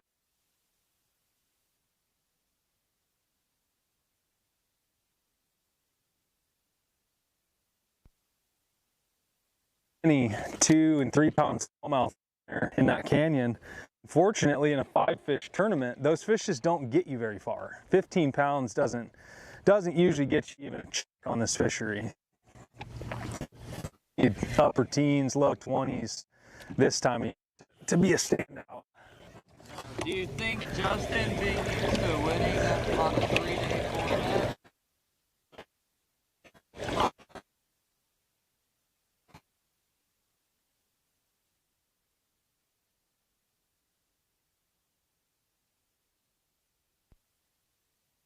If there's one guy who I'm sure has got plenty of gas in the tank, it's Justin and obviously Ron. They're locals and a lot of people watching will say, oh, they're, you know, it's whatever, but I'm telling you, those guys are extremely good fishermen, right? I fish against them everywhere we go. And I'm always impressed with the consistency that those guys, you know, produce. I think Justin's had at least, I think every event this year has been a good event for Justin. He did good at Havasu. I think he did good at Brownlee. So the dude's on him, and he's adjusted fast. You know, it's his first year fishing the Super 60, and he's already getting checks and top 10. It's a very unique format. So a lot of guys, we see them come into the circuit, have to feel it out and figure it out for a while, where Justin has just started, you know, hit the ground running, and there's no stopping that guy. And I've known him for, I don't know, maybe 6 years now and fished against him a lot, and really good dude. With the bottom 10 drop this year, do you think it's going to tighten up the competition even more? Yeah, it will. I'm excited that we're going to start doing the actual cuts and build this circuit into a really like prominent elite level competition. I think that's what it needs, you know. For a long time we've been growing this thing. It's getting bigger and bigger. It's amazing to see how far we've came. I mean, we got Starlinks on the boat and Facebook Live, and you know, we got apps that tell you, you know, tell the spectators how everyone's doing on the water. Every platform for this to be just by far the most legitimate, super high stakes circuit on the West Coast. And I think soon it's going to be recognized at more of a national level, you know. The national circuits don't ever come to the West. So just because we don't go to the East, to me, it doesn't mean that it's not a national circuit as far as I'm concerned. I put more miles on my truck fishing bass tournaments than a lot of guys who fish a prominent national tour. I guarantee you, it's 17 hours for me to get to Havasu, 7 hours to get here, 8 hours to Pedro, right? So you start adding up the miles, and these West Coast pros, man, they are seriously hardcore. They cover a ton of miles. They're so versatile, and if you start seeing some of these guys consistently getting top 10s, that's a dangerous angler. That guy is seriously polished. What do you think about if the field expanded to 100? I mean, that'd be cool to imagine the payouts at 100 boats, right? We're at 70 right now, and we have the strongest payout really in the fishing industry as far as I'm concerned. You know, last place check, which is about around a third of the field, right? They pay around 20th place most of these events if they fill up. Everyone shows up, is like a $4,000 check. So it's a super considerable amount of money. Get the field up to 100 and those checks are gonna go even deeper and be even bigger, and that's phenomenal. The one thing that would make me sad about is when we have 50 or 60 or 70, you get to go to some fisheries that are just really so cool and not quite big. And just 60, 70 boats. I'm having a blast. There's times we were 30 boats and had a blast. Yeah, going from 30 boats to 60 boats, you know, limited the water that we can go to. Yeah, 100 boats is that's considerable. There's certain fisheries that can accommodate that, and it's definitely not every single one. Would 75,000 or 100,000 be a more life-changing number though? Yeah, totally. I mean, I think the money means a lot. The money is a huge deal. It's $50,000 is enough to change the way you live for a while. But I think for most of us, man, like these guys are so good. The money's the last thing, and oh man, big one. I got grass on my jig, short bit. That's a pretty small jig you're throwing. It is, yeah, just a little 1/8 ouncer. But yeah, 50,000 bucks is a huge sum of money, but at the end of the day, like, I want to win, you know, like, it's crazy to say that that's not on my mind, you know. And do you have a pretty nice mantle for your, I mean? Yeah, I got at my house, I got like a wood table right below my TV with the 2 Super 6 or Pro Tour trophies and a bunch of like shed antlers I found, and yeah, I got it all decorated up, kind of log cabin style. And are you a pretty big hunter as well? Yeah, I enjoy to hunt. Fishing's my top priority, right? So if I don't have the, you know, free time to really go hunting, maybe I miss a season here and there, but most years I'll go deer hunt, get a deer. I like to turkey hunt too. Did really good hunting turkeys this spring. But I fish all the time, you know, any free chance that I get, I want to be out on the water, and just staying sharp. You can't compete against these guys if you're not on the water like all the time. I mean, Bryant Smith, Monroe, that's a tough act to follow anywhere in the country, especially in their backyard.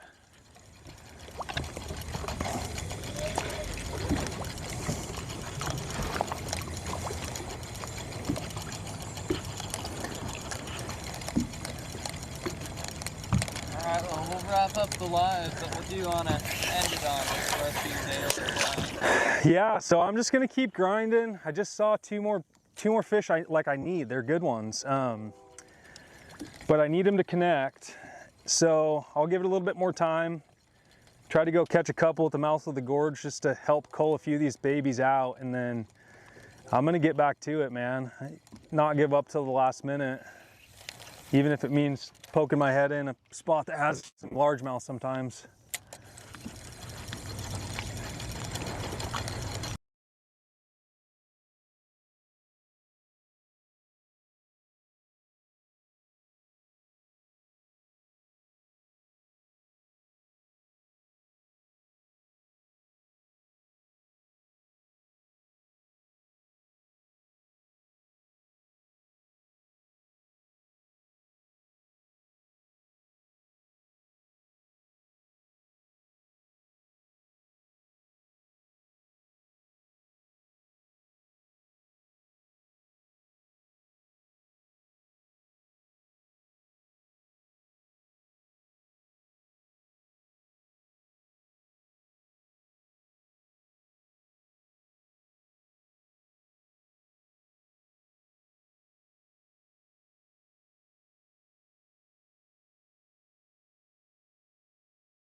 The Columbia River delivers world-class fishing, and the Tri-Cities delivers everything beyond the weigh-in.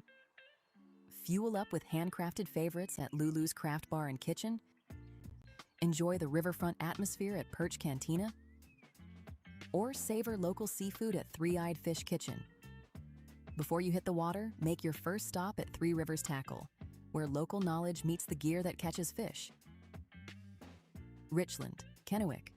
Great food, great fishing, unforgettable memories. Welcome to the Tri-Cities. All right, everyone, we're going to go ahead and wrap up the live show. I want to thank everyone for joining today. Thank our sponsors, Three Rivers Tackle, as well. A couple bumps, obviously, today in the show. And this is all stuff. It's new. It's a big project for us, so we're kind of working out the kinks. But appreciate you guys tuning in, and it really helps us a lot. Also, thanks to Perch Cantina, Three Eyed Fish, and Lulu's Cafe, and Tri-Cities and Kennewick as well. But yeah, that's going to do it, guys. We're going to wrap it up. So thank you for joining, and we'll see you guys at the next event.